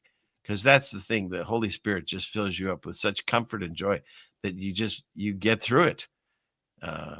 There's no other way to describe that. So now moving on, going back to space. So this one's interesting. The core on this thing it like vanishes, green screen glitch.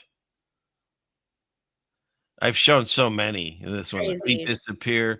There's one where we showed the guy who was hitting a soccer ball. His head goes into the actual ceiling of the thing. So much fakery. Yeah. So you'll see his feet just vanish. Oops, what's that about? But we've accepted it all these years, and there's people that still accept it. And that's how this works. We have free will unless we give away our consent. And then they do things right in front of our eyes. And Trump's here to save us. Why did he create Space Force, which actually has never left the ground? Should be called Earth Force.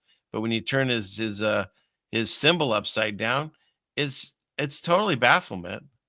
It's not an accident that it looks just like this.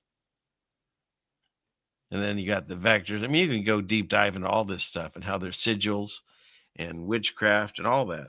But that's how they trapped us. They got us when we were kids. We're like the TV movie generation, starting with us and farther on, because we grew up with fake space and wanting to be in Star Trek. And then when they hit us with Star Wars and the movies and since we were a child, they get you into school, indoctrination camp. They teach you to pledge allegiance to the United States Corporation of America when God says have no other allegiances. So they make you do that, and they show you a globe and say, this is where you live. And you don't question it the rest of your life. Because if someone should question it, you go, are you still thinking about that? I learned that when I was 5 years old, you dummy. No, you just accepted what they told you. You never looked into it once at all. Why there's, all the missions all have like Apollo and Gemini and all these different gods and stuff and all these weird Egyptian symbols and death symbols and stuff. Like, look into it sometimes. It's the symbolism is their downfall. All of these symbols are leading to like a narrative, and all mainstream narratives must be to hide something, because if something's true, then why do we even need a narrative? Like, oh, the narrative of the tree outside. It doesn't need a narrative. It just is there. You could see it. So any narrative that is being perpetuated, I'm convinced, is some kind of underhanded measure to hide God from humanity, to separate humans from God and to hide it and to make it like anything metaphysical. And also the idea that you can just believe in something evil but not the good, that's insane to me. I mean, personally, when I'm confronted with something with evil, it makes me so uncomfortable that I try to think, what is the opposite of this? I want to be on the opposite of that. And so I'm searching for the opposite of the bad thing. So I don't even know how someone could even just believe in the bad thing. Yeah, it's like saying I only believe in one side of the battery. Like, there's two sides to it. Or like just believing in the Old Testament but not the New Testament. But the whole idea is, yeah, right. I see what you're saying there. The whole idea is, like we said, it's to separate you from God. God is real. He's right here. And all you have to do is open up that. Wanted to create fish, he spoke to the sea. When God wanted to create trees, he spoke to the earth. When he wanted to create us, he spoke to himself. What happens when you take a fish out of the sea? It dies. What happens when you take a tree out of soil? It dies. What happens when we become disconnected from God? We die. God is our natural environment. We were created to live in the presence of God. It is only in him that life exists. There you go. And that's what this is about, is to separate us from it. So we don't realize our true nature and our true powers. And that's really, I mean, that's really what it's all about. It's more not even about the money. It's about that. It's about making people not believe there's a God. This is all just a happy accident. I did a whole stream on evolution, Rose. I don't know if you saw it, but the most ridiculous thing in evolution now, when you actually take some moments and think about it. So you got amoebas or whatever, and they become fish.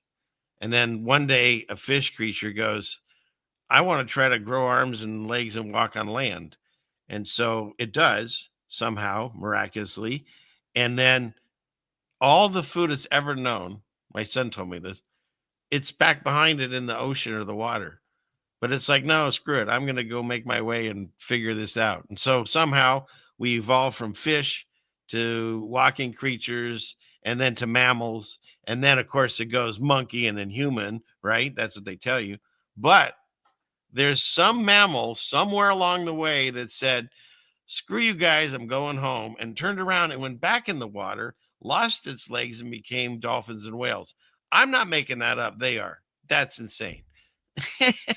Yeah, none of it makes sense. And there's now just anomalies that you hear about where species that were supposedly extinct, they're like, okay, there's none left.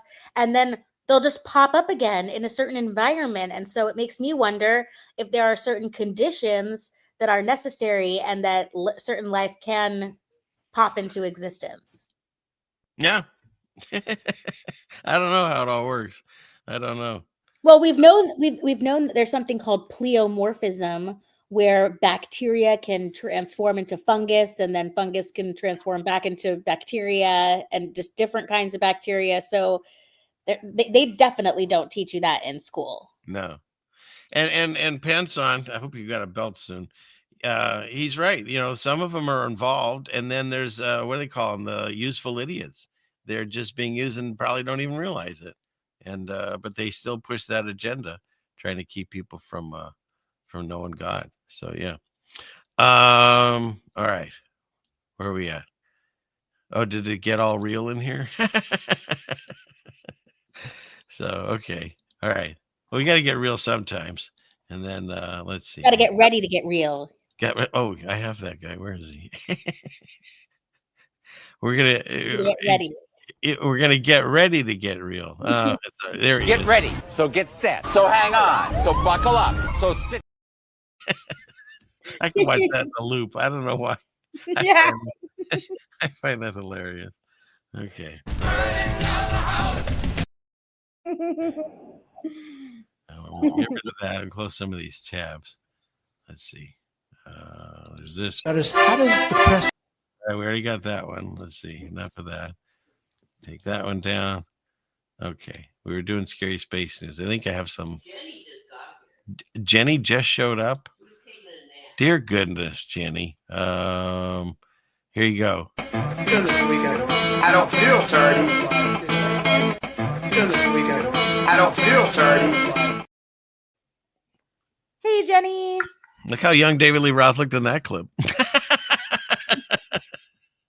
Look how young he is. I don't feel dirty. I didn't even know that's who it was. Yeah, well, go watch the video. It's hard to explain. That's really not him, but it's his voice. Okay. Anyway. That makes no sense. Whatever. I like when my own show yells at me. And I push the button to do it. So go, how about that? Okay. Clickety click. Go here and here. Here. Let's see. We covered that. Oh, more fails. This was a really good one. This what do you call it? Really? Globe. How it's forming. He finds gravity. There's pockets of gravity in space. And so on 3, 2, 1. Oops. A little bit of gravity. He lost his gravity. No, he gained it.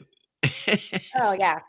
And does that guy look like that Podesta dude? I don't know. That guy's always creeped me out in space. All of them look creepy to me. And why do they all have to hold their hands like that? I'm sure there's an answer, but I don't accept it. And turn on the gravity. Oops. Just leave it. No one will notice. Just leave it. Just leave it. Isn't that how Velcro was invented? They invented Velcro to stick things so they could hide this. Look at her. She's the handler of the group. You can tell, right? She's telling them to leave it. Watch your hands. Just leave it. Just leave it. Gosh. Leave it. She's scary. Just leave it. Yeah, he's a Podesta guy. Am I right? Yeah, he looks like that dude. It's creepy. Yeah. Yeah. Yeah. We know where he is now. He's in space. Yeah. So, okay. What is this? Oh, that's a good. Look at her. She's telling him to leave it, and then she's moving her other hand towards the other guy, like, stay away. Yeah. I think she's trying to cop a feel, though, here. I don't know. Yeah. He's smiling. All right. What's next? What? Child, it's not age appropriate. All right. And this one I threw in here because you and I maybe I don't know if you disagree still or not, but what they tell us are stars and planets is a lie, because you can look at this with your own telescope, binoculars. On some nights you can see Sirius, and you can see it change color and dance. Whatever stars and planets are to us, they're entities of some type. They change shape, they change color. And I even played, this will go in the Wayback Machine. I don't know, Rose, you'll remember, but I don't know anybody else might. There's a gentleman, he's writes songs, Christian Knapp, and he wrote some really good songs. And it was when I was building my chicken coop that I was playing these songs. And I have a recording somewhere where I went out at night, and I believe it was Sirius, and I played one of his songs, and the thing danced to it, like it moved to the music. It's pretty fascinating. Oh, that's awesome. So yeah. Well, I have a similar view that what we call stars are energetic influences, and they're acting like converters where there's energy from another location that isn't here, that you could call whatever you want, God, heaven, divine, and that in different ways for different purposes in our sky clock, the creation is using these energetic influences to transmit not digital, not man-made, but divine data to Earth. And that data affects the weather and human consciousness, I think. And the slight problem I have with the image on the screen is that while there is an individual cymatic pattern that can be detected from each individual luminary, I want you to play that again, and let's look at Vega. Do you see Vega as it's playing? Play Vega. This one. Yeah. Yeah. So as you're playing it, you're looking at Vega. Now, the circles inside that looks like a hexagon, that is the aperture of the P1000 camera. So you have to appreciate the unique differences from each star, which is so obvious aside from the aperture. Yeah. But it's also important to be educated and just know that that aspect of it doesn't have to do with the star. That's the aperture. Right. I hear what you're saying. There's like this hexagonal pattern you'll see in here.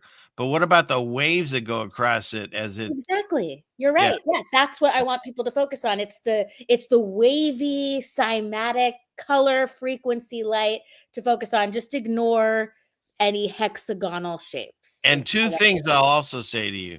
I did a show with Steve JMO, that's going way back, and we saw, like, this almost looks like a face. We saw faces in these things sometimes. And in addition to that, if you take a bowl of water and you put it in the sunlight and you can see the shadow of the light hitting the water, you'll see the same thing. Because as God says, water's above, water's below. We're seeing this, but we're also seeing whatever the water is that it's existing in or near. And so as we look through the firmament to see these things, we're seeing them light up the water in front of them or behind them. Yeah. I mean, look at Altar. Look at this thing go. Watch this one. That thing's all over the place. So what you're doing is you're putting the star slightly out of focus. And then what that's allowing is for the light to travel in a way that you can view that unique frequencies. You can take a telescope and you can focus. And when Crow focused on Antares, for example, it's not a circle. It looks like a blob, but it's focused. So is it always a blob in that shape? No, it's mysterious. Yeah, but these things change shape and stuff. So exactly, they're blobs. And even though you can get them into focus, they don't look like perfect circles, and they're not the same color, and they have really, really weird stuff happening to them. And what is that? What does this say? Susie said Archangel Michael, his star is at Aldebaran. This one. That's interesting. I didn't know that. That's interesting. So yeah. I the bull. Maybe they're angels. Yeah. Well, there's some type of entity for certain. A luminary, yes. Yeah, like there, I don't know who said this. I'm quoting someone when they said, "What came first, the bull or bullishness. What came first, a horse or horsiness? And that's like mind-boggling to me because it reminds us that there are certain ways of things and they all serve a purpose. There's like everything's designed in a certain special way. I'll take it further. Well, how about who's the first guy that said, "Hey, let's kill this horse and make glue out of it"? And why didn't they like run him out of town? Yeah, that is really creepy. But that's also what gelatin is too, which makes all the capsules. Yeah. And Jello. But we might be getting a visitor come. Let's see if I can get her. If I can snag her. See, she knows though. Kitty. Sarah. Maybe later. See if Jeannie can get her. So, all right. Let's see. Is that everything we got? I got so many things here still. And we didn't even get to, we got to get to the cow. So let's stop this for a second here. You did? Nice. She wants to be on camera? Yes. Come here, you. You got to get them all. Aww. Get them all. Get the ones you didn't get last week. What's on your face? Hello, little kitty. Let me get Where that are on my your face. cats? There. Mute myself and call for my cats. Want to fight? No, she doesn't like to fight anymore. There you go. That was your Sarah visit. Yay, Sarah. Okay. Where are we at? Do you want to I need to take a 5-minute break. Okay. Do you want to go through tabs while I take a 5-minute break? Yeah. Go ahead. I have something I can do here. Okay, I'll be back. Let's see. We'll do this.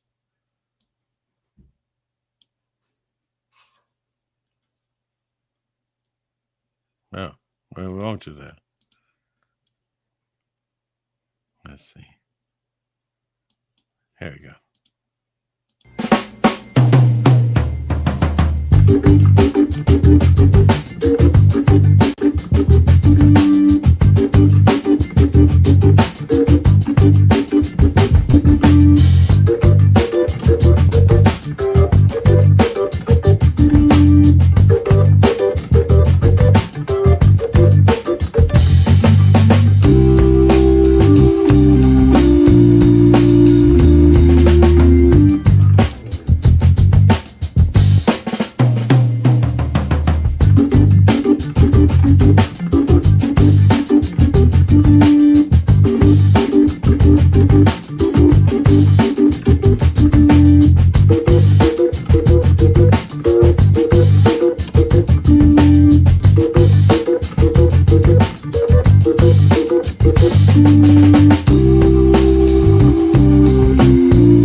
tracking continues.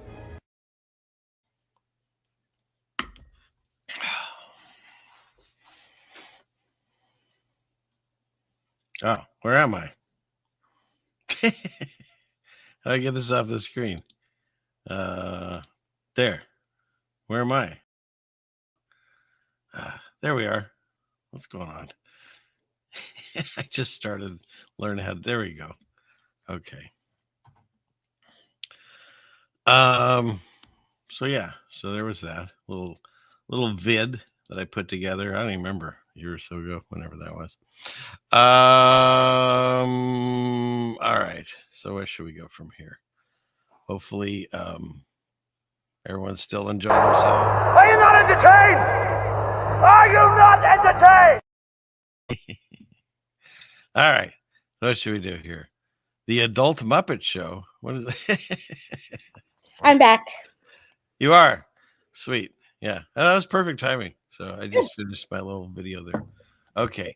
Let's, for those that, I don't know if anybody even cares about this anymore, but we just, I had to discuss this Moo thing again because I was I love to talk to the audience. I love to interact with the audience. The audience helps steer the show, as you saw tonight. And I just enjoy that aspect of the show. And so, and I blame this, or I put all credit to Jeannie, because my very first episode I ever did, I asked her, how'd I do? And she's like, fine, but you ignored the chat. And so ever since then, I made sure I don't. I put them in the opening, I put them in the ending. And in any case, was it a year ago or more? Yeah, it's the anniversary. It's a year anniversary. Is it really? Well, maybe not exactly a year. Let me verify that. I actually can verify that by searching iMessage for the phrase, did you say moo? That's what I did. Okay. So, okay, while you do that, let me see if I can find, because I know where to look. Clickety click. We'll go here. And man, there's a lot of posts here, but somewhere here. Okay, it was January 19th, 2024. Wow. So a lot longer than a year. All right. Well, that's right. That's close enough. Or 18 months, maybe we can call it. Let's see. Where to go? It's one of these. Oh, look, I see where you opened your soap store, Jeannie. That was a year ago. That's funny. Geez. Well, maybe I'm not going to. Yeah, it even says that on one of these here, too. Let's see. What are you looking for? I found it. Okay. So I wanted to get the audience involved in some fun way. And so at the beginning of my show, I have that disclaimer that I've modified over the years. I got the original from Airborne Saint, and then I did it in my own voice and added some stuff to it, of course. And I thought it'd be fun to have audience members read it, because I have to. I've created this horrible system to where I have to redo my intro every single week because I put in a new joke. The very first time it has that break of music, and I threw in a joke in there. And then I realized I can't play that same opening every week. It'd be the same joke. So then I became where I had to make a new joke every week. So that's at least 4 years times one a week. 52. So however many that 52 jokes I have to do each year and not only find clean jokes, but hopefully funny jokes. And then I have to shoot it. Then I have to re-edit it. It's a thing. Incredible. Yeah. Well, I can't believe you did that to yourself. I know I can't either. And I'm stuck in it. I'm in this endless loop. I can't get out. But in any case, so I thought, wouldn't it be fun to have the audience involved and have them read the, what do you call it? The disclaimer. Disclaimer. Beginning, right? And I know everyone knows my disclaimer. It's where's the one from tonight? It's this. This presentation is provided to you to amuse or entertain and not. So that's the disclaimer. So the idea was get the audience involved, because then they could read it, send me a audio clip, and then I'd edit them into doing it. And so when I came up with this idea, of course, the first person that jumped to it was Rose and Jason. God bless you. And so they did it like immediately. But what happened is, here it is. Here it says, let's see. This presentation. What's that? Hit Control ++ so the words are bigger for. Oh, okay. I hit the scroll bar. Where'd it go? Now I can't find it. Oh, let's talk about Crow. That's funny. Look at that. That's what Crow actually looks like. I caught him with a paparazzi camera. That was on your show. That was cool. That was fun. I think you scrolled down more. Did I? Oh, jeez. What'd you do to me, Rose? I had it. I didn't mean to. Sorry. There it is. Here it is.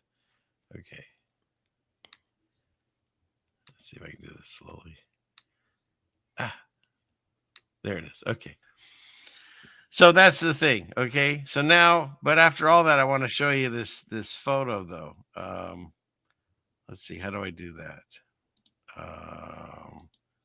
Let's do it this way. Screen share. And it's this. Which tab is it? Clickety click. And I'm clicking all over the damn place. There, maybe that'll work. Oh, I would have these new buttons now. That's what I want. I want to go here and I want to clickety click into tonight's thing.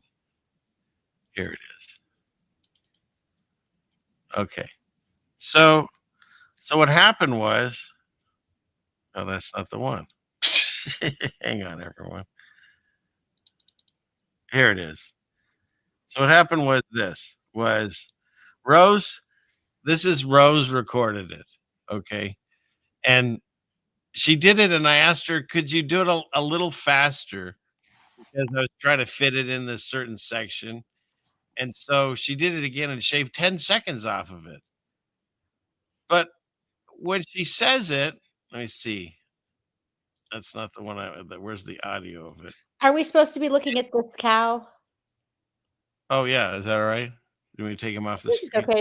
No, I don't need you to get rid of him. I just wanted to make sure you meant for that cow to be there. Let's see. Share screen. All right. Where is this thing? I'll find it. We'll do it live. We want to do, is it a video file? Would I call it that? No. I'll find it. Hold on, people. Well, maybe I could just play it on here.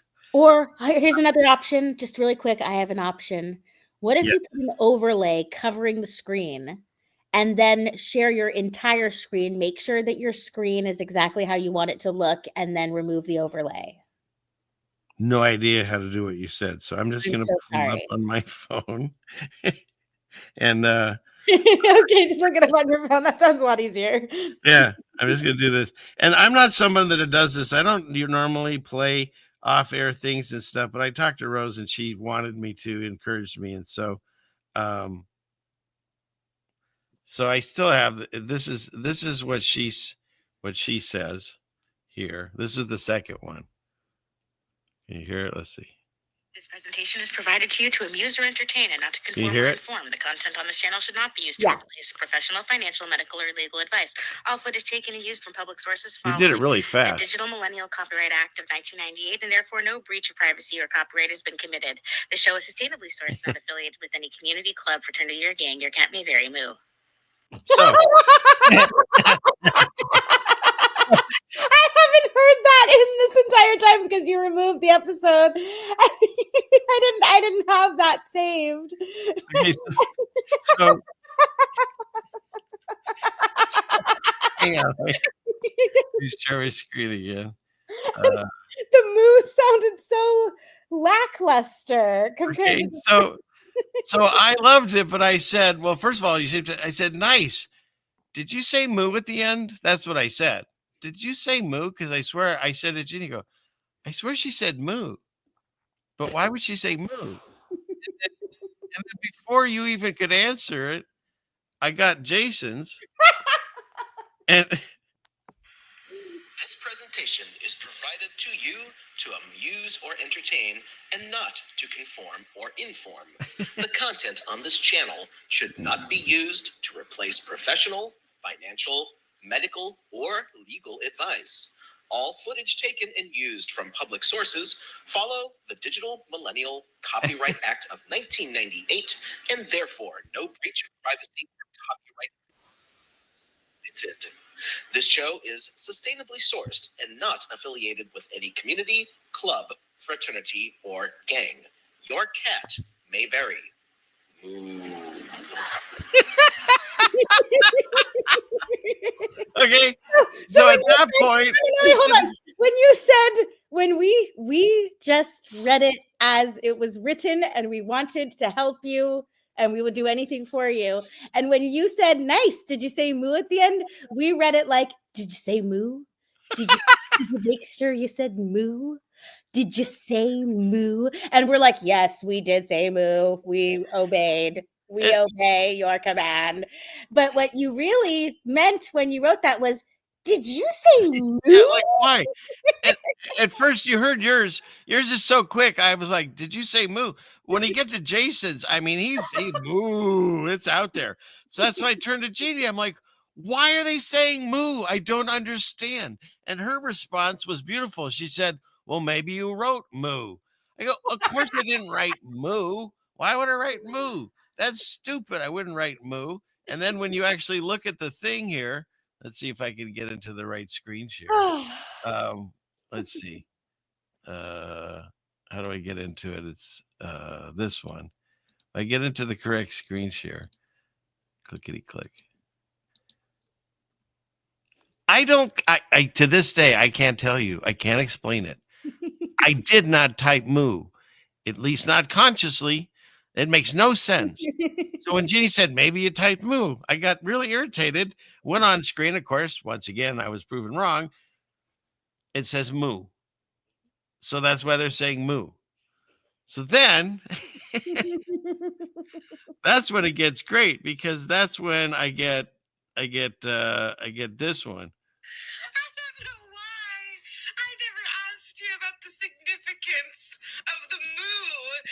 Isn't it kind of pathetic how obedient we both were? We both said moo and never questioned it. Oh my gosh. She says this. And then I remember you asked me in a text, you're like, did you say moo? And I was like, he's just making sure that we said the moo because that's really important. Oh no! I realized that you were asking if we said moo because you were trying to figure it out. Why would you say moo?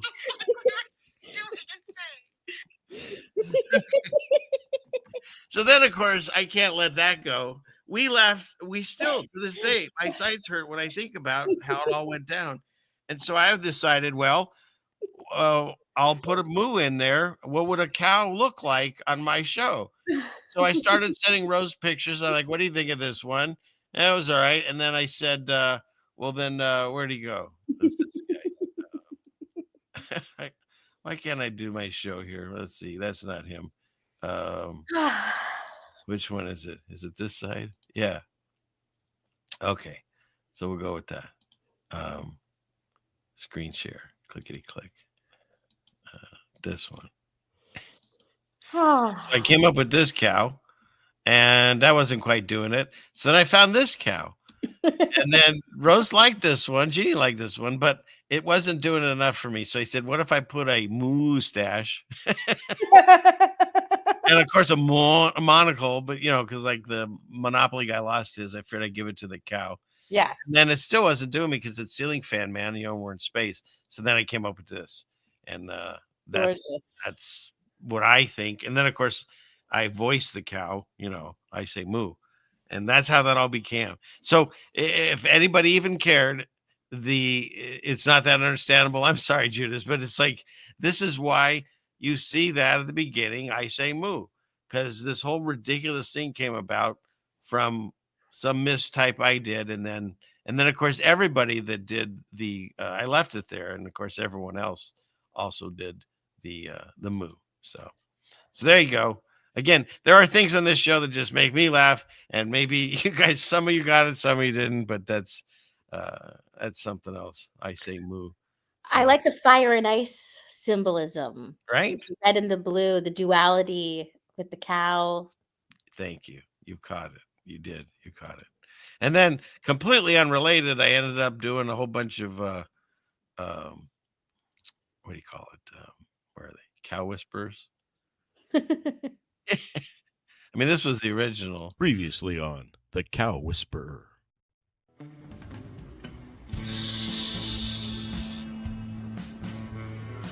Hello.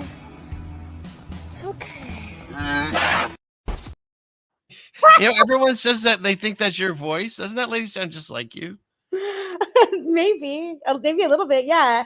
Yeah. So there was a bunch. Hello. I would say that. I'm not gonna play them all. Previously on The Cow Whisperer.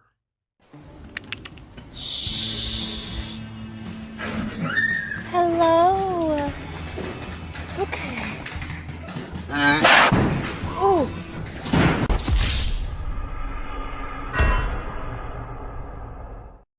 Cow Whisperer series. I think I had like 5 or 6 of them. I don't know. Oh wow, that's great. Yeah. Oh, and then there's this other thing I was telling you that Rose was showing me that Twitter has this new Grock take any picture and turn it into video.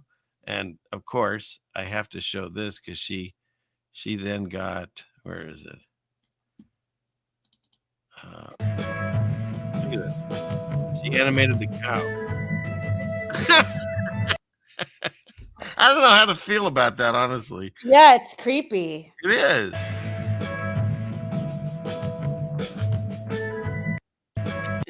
And then stop it already, stupid cow. And then there was more. There was this example. This was another one. I don't like this one as well. And it's like you see behind the curtain a bit because what's going on here?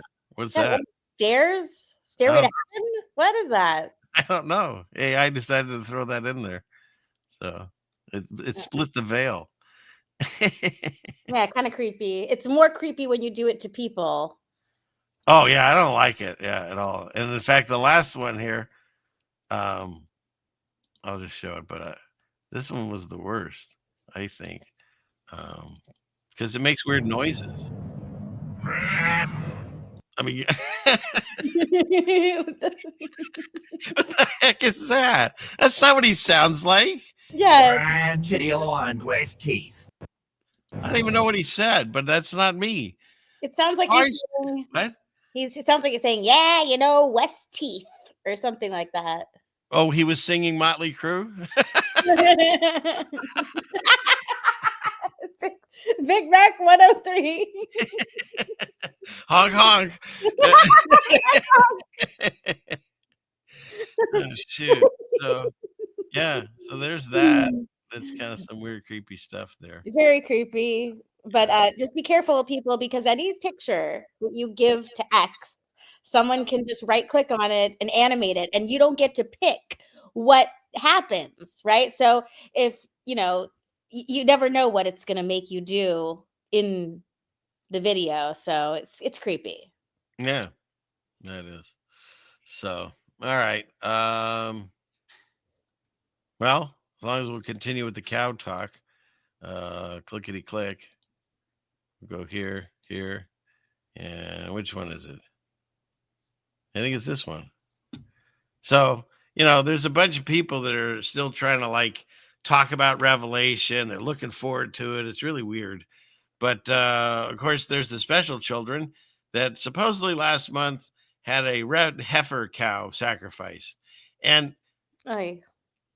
Yeah, oi. But first of all, I just want to remind everyone, it's not in the Bible about them sacrificing the red heifer in the end times or whatever. There was a sacrifice of a red heifer in the Bible, but this whole like prophecy thing, that's not in there. It does say that in right before tribulation, they're going to stop the sacrifices at the temple. Well, two things about that. The temple has been destroyed. They stopped sacrifices for over 2,000 years. So in order for this prophecy that everyone's waiting for so they can be raptured or whatever, for that prophecy to happen, they'd have to start again and then stop again. Now, even if they did whatever this is they did, there's already arguments as if it was completely red heifer. And it's also not done at the Temple Mount. Why? There's a cube there right now that's a mosque. So you'd have to destroy that, then build the third temple, and then sacrifice. It's all nonsense. I mean, it's not nonsense, but whatever this scare is that they're trying to put into people, just know that the way they're saying it can't happen. Because now they're saying, well, we're going to do it on a hill that overlooks the area and that'll qualify. That's not how it works.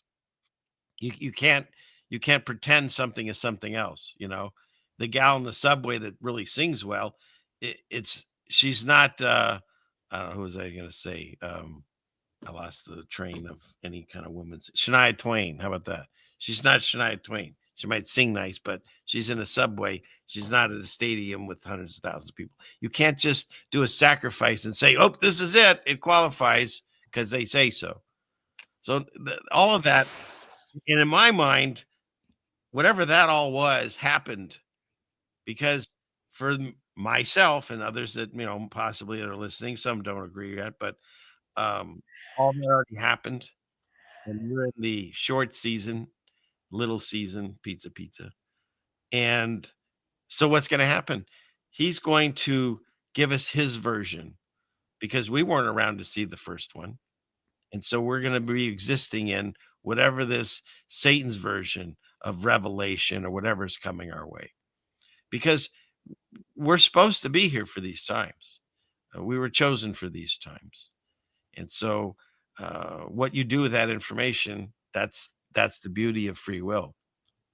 You can accept it or you can fight it. And then, you know, they say men's hearts will fail from fright. So if you're not prepared for what potentially is coming, you could be into some really tough times. But if you are, and you're right with God, then you know he'll get you through it, whatever comes. And the God says not to worry about people that can destroy your body, but the people that can destroy your body and your soul. And so you're right with God. You're good. You're covered. And then whatever happens will happen. And you won't be able to stop it and you won't be able to change it. You'll just be there to view it and to help others get through it. Because there's people that have no idea what we're talking about. They're not even watching these channels. So we're supposed to be there to help them. That's the way I see it. I don't want to be raptured out of here. God woke me up my eyes and put me in this time to be here for something. I am the bay leaf of the internet. Nobody's quite sure why I'm here, but I'm supposed to help in some way.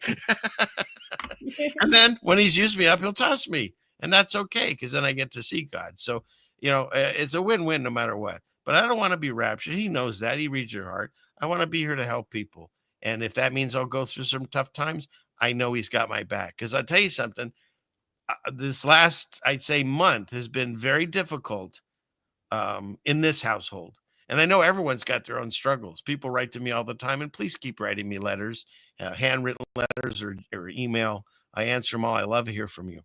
And there's people out there that are really struggling, more even than I know I am. But my takeaway on that is this. I ask God for patience. I ask God for a deeper walk with him. I wanted more faith. And it's like I've said before, you can't test a muscle. You can't get a gym membership and expect everything to change. You have to go there and you have to exercise. You have to put in the work. And if you ask God for a deeper faith and a deeper walk and more patience, he's going to allow trouble to touch you like he did in Job. That's why I tell people, read the book of Job. But what you do with that is what makes the person. Because once you realize that God's with you no matter what, then when you're fighting these struggles, if you come at it from the aspect of Jesus is with me, God's on my side, the Holy Spirit will guide me and protect and cover me. No matter what comes your way, God's either going to see you through it, or do it for you. But whatever it is, you're going to overcome that struggle. You're either heading into a struggle, in a struggle, or coming out of one. And so that's what shapes us, and it hones us, and it purifies us. That's a big portion of why we're here, is to expand our knowledge and to better ourselves and to walk closer with him. But that comes with trouble. I mean, Jesus says, if you want to follow me, pick up your cross, which was, that was a horrible thing back in the day, and carry it. He doesn't say we're going to go for ice cream. He says it's going to be tough. They hated him. They're going to hate you for talking about him or loving him. So we have to understand that those troubles will come our way. Doesn't mean God's left.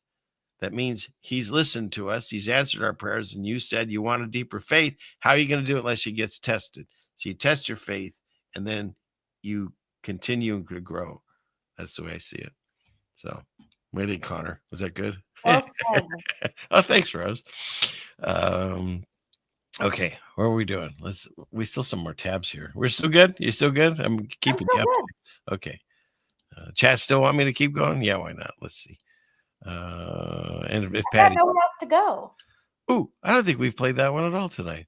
Where is Richard Gere? Here he is. I got nowhere else to go. I got nowhere else to go.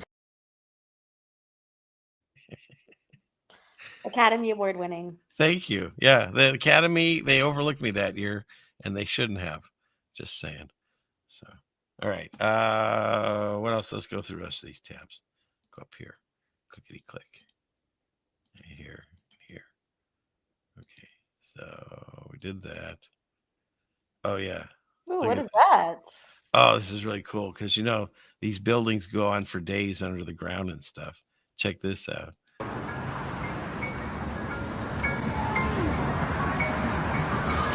Look how far down that is. Oh my gosh. There's a car down there. Right. Well, yeah, and it just looks like extravagant. And this whole theory that they've said, like where we live in the Seattle area, they said that, what, I don't know, was it earthquake or fire or both, whatever, to destroy the city. And their answer to fixing it is to cover it up and build a new city on top of it. That's the narrative. And that makes no sense, because how much dirt would you need, and how would you make it even and flat to build on top of it? Like, it's such a ridiculous story, but that's what they tell us. Oh my God.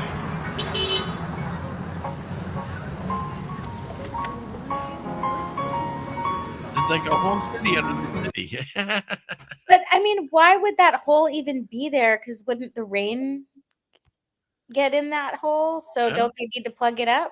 I don't know. I mean, it looks like it just eroded after time, I guess. Or something shifted. Yeah, maybe like an earthquake or something. Well, I hope that it just seems unsafe to me. So I just hope that everyone's going to be okay. Well, yeah, we can hope that too. And then someone sent me this. I'm sorry, I forgot who sent me this. Asked if I'd ever seen this church. Look at this thing. I mean, the narrative that they built this in this was the original church. That's what it looked like. And then it supposedly got burned down. And then they put this in place of it. Like this. Nice upgrade. Right? And when you read the ridiculous narrative, where'd it go?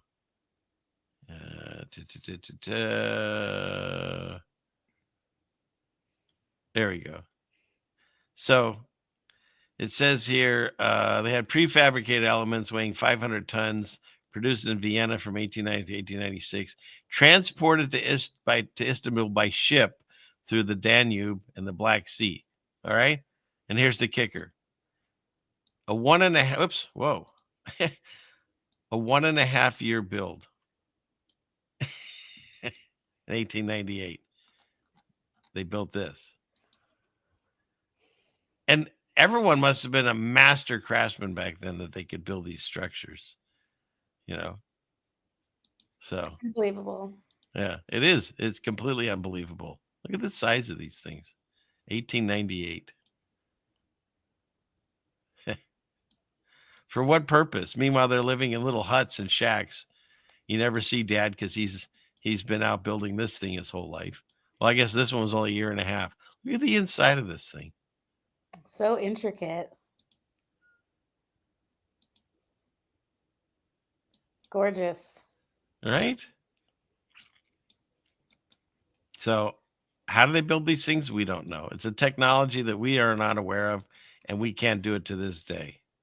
So, and there's all kinds of symbolism, and most of it, we probably don't even know what it's about, honestly. Right there, that looks like sun symbolism.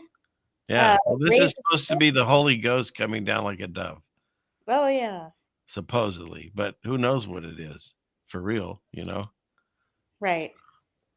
Well, some people say that it didn't used to be for the Christian religion, but Christians or the Catholic Church discovered these buildings and then included their decorations for their religion. What do you think of that theory? Yeah. Well, they founded them. That's the buildings all say founded. Holy cow. Look at that. That is holy cow. See how God throws that into it connects with the show, doesn't it? Yes. That's as funny as the panda bear on the ceiling fan. I still haven't forgotten that. That was weird. Okay, so like imagine all the Pegasuses flying around all dainty, and then you've got the flying cow just sitting. Flying cow. So anyway, so that's that. So thank you very much for sharing that. I think that might have been a 16 alpha, I believe. All right, what's this? Yeah. And then, once again, I show these to show you the signs of God's judgment because people actually didn't build like this. These are things that God partially melted and covered up. So that's just not the way you would build something. Just squeeze that in there, make half a roof. Wow, just absolutely mind-blowing. Yeah. My gosh, look at that. Look at that. Oh, let's build our house right here. Yeah. What about this giant boulder? Well, we'll cut around it. What if the boulder falls down? Oh, no, it's okay. The house is what's holding it up. Yeah. Yeah. The trees are holding up this wall and it's holding up the boulder, I guess. So it's just nonsense that we're supposed to believe. So anyway, so there's that. And same with this. This is in the Grand Canyon. You're going to tell me that this is a natural formation? I mean, you could try to say that, but millions of years of water. Yeah, exactly. Did you see the curve on this? So they're saying it looks like a temple. All right, I'm on board because it does. They got the pillars and stuff, right? Yeah. You can kind of see it. There's the statues. Chimneys. That is a doorway all day long.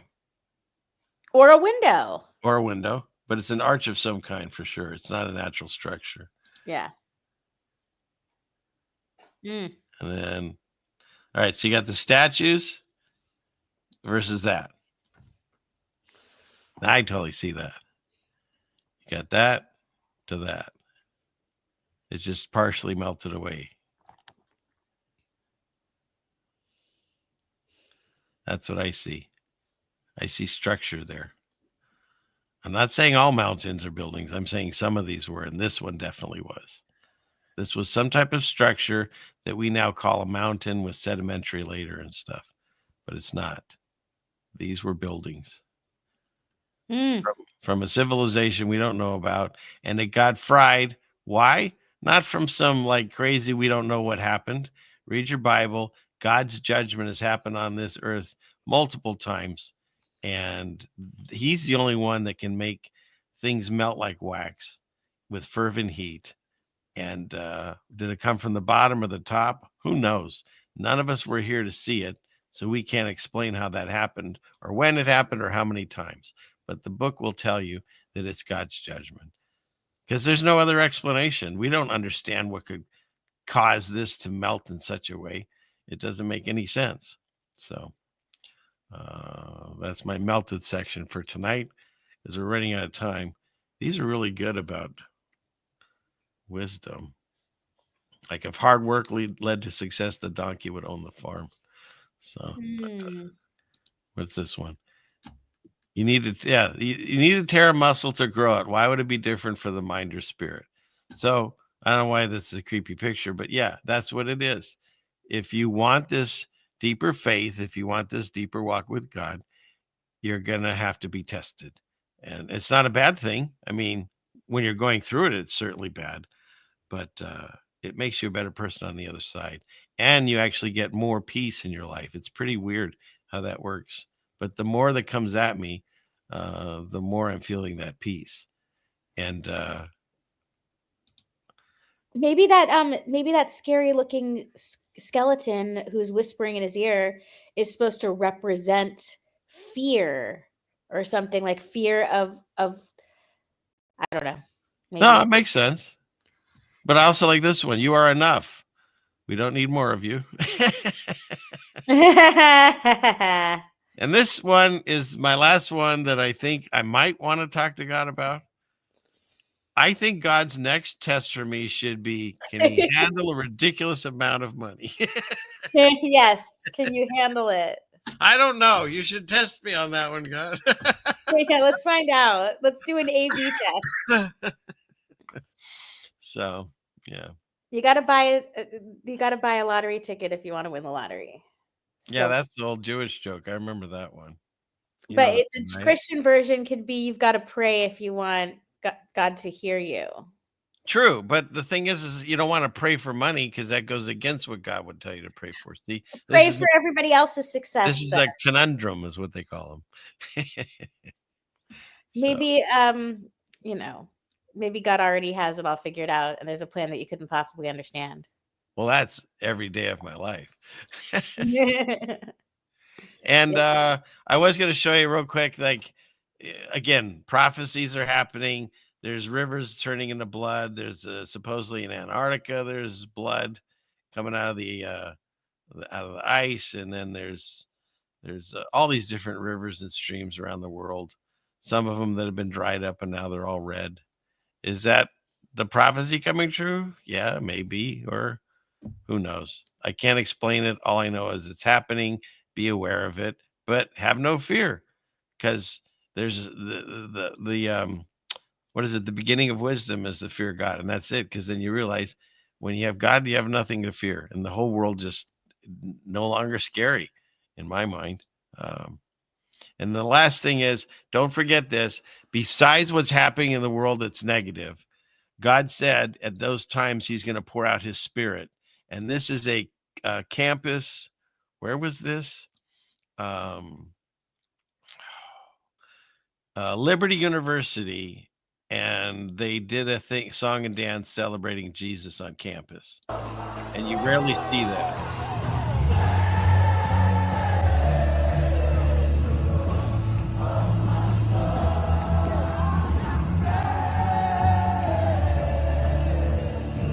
And so, as much as the stories that you show me with the little blind girl are very inspiring, I find these two also, because most of the time these don't get highlighted. We're taught to not discuss God in any way, and once again, just shows you, to me, that we live in the little season. Pizza. Because you can discuss the devil all day long.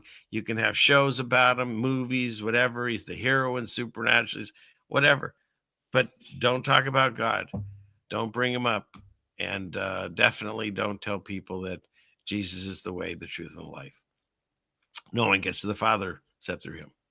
So my little portion of the internet is to have some humor, but along the way, explain to you the times that we're in, and explain to you the whole reason that I even turned on my camera is because God was showing me all these different things, and I wanted to share that, because that's what we're told to do.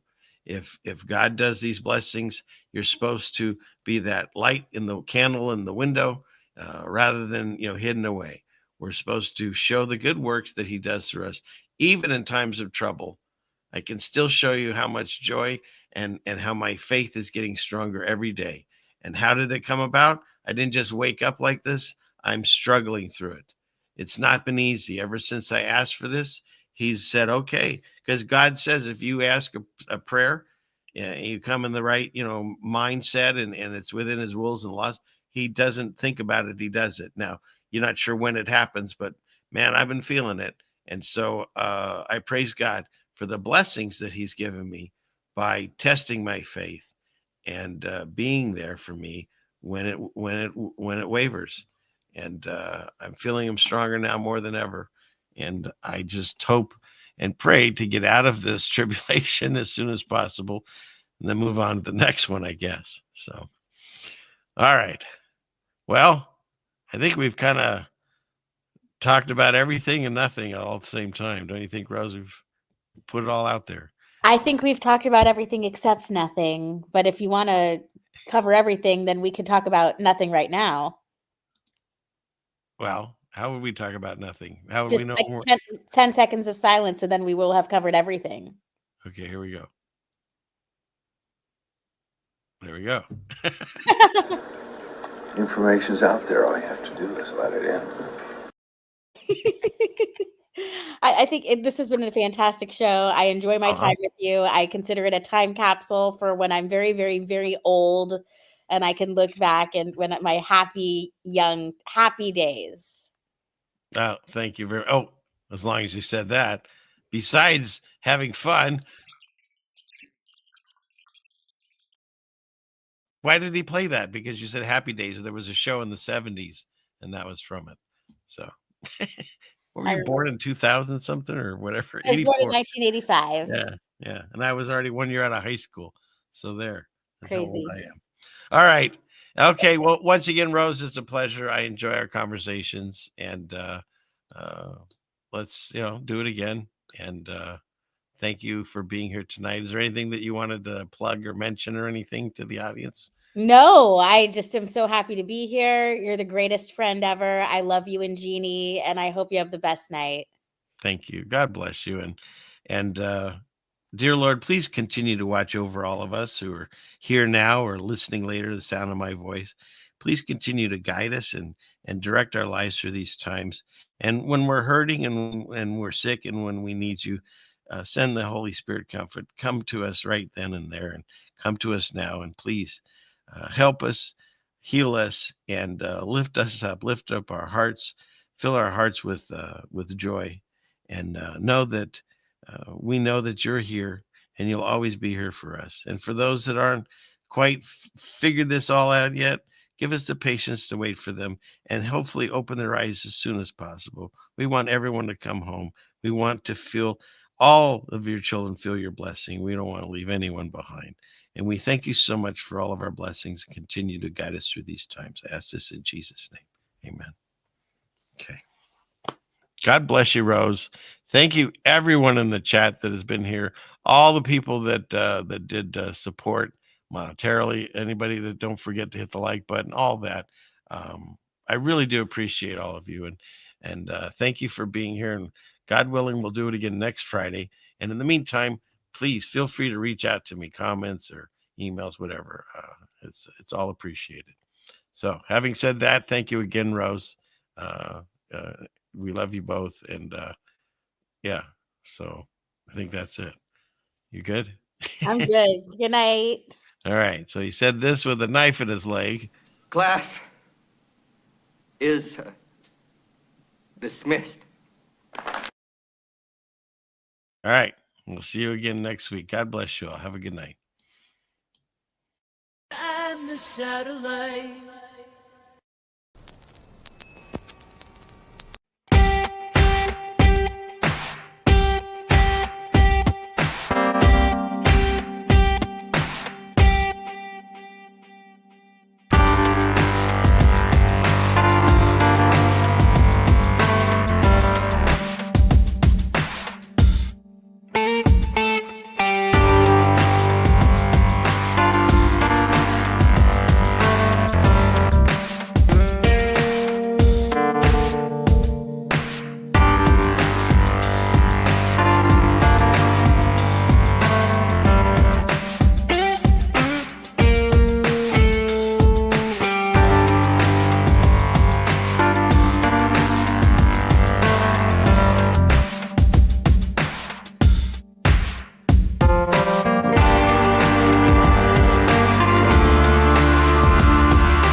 500 years ago, everybody knew the Earth was flat. Satellite transfer complete.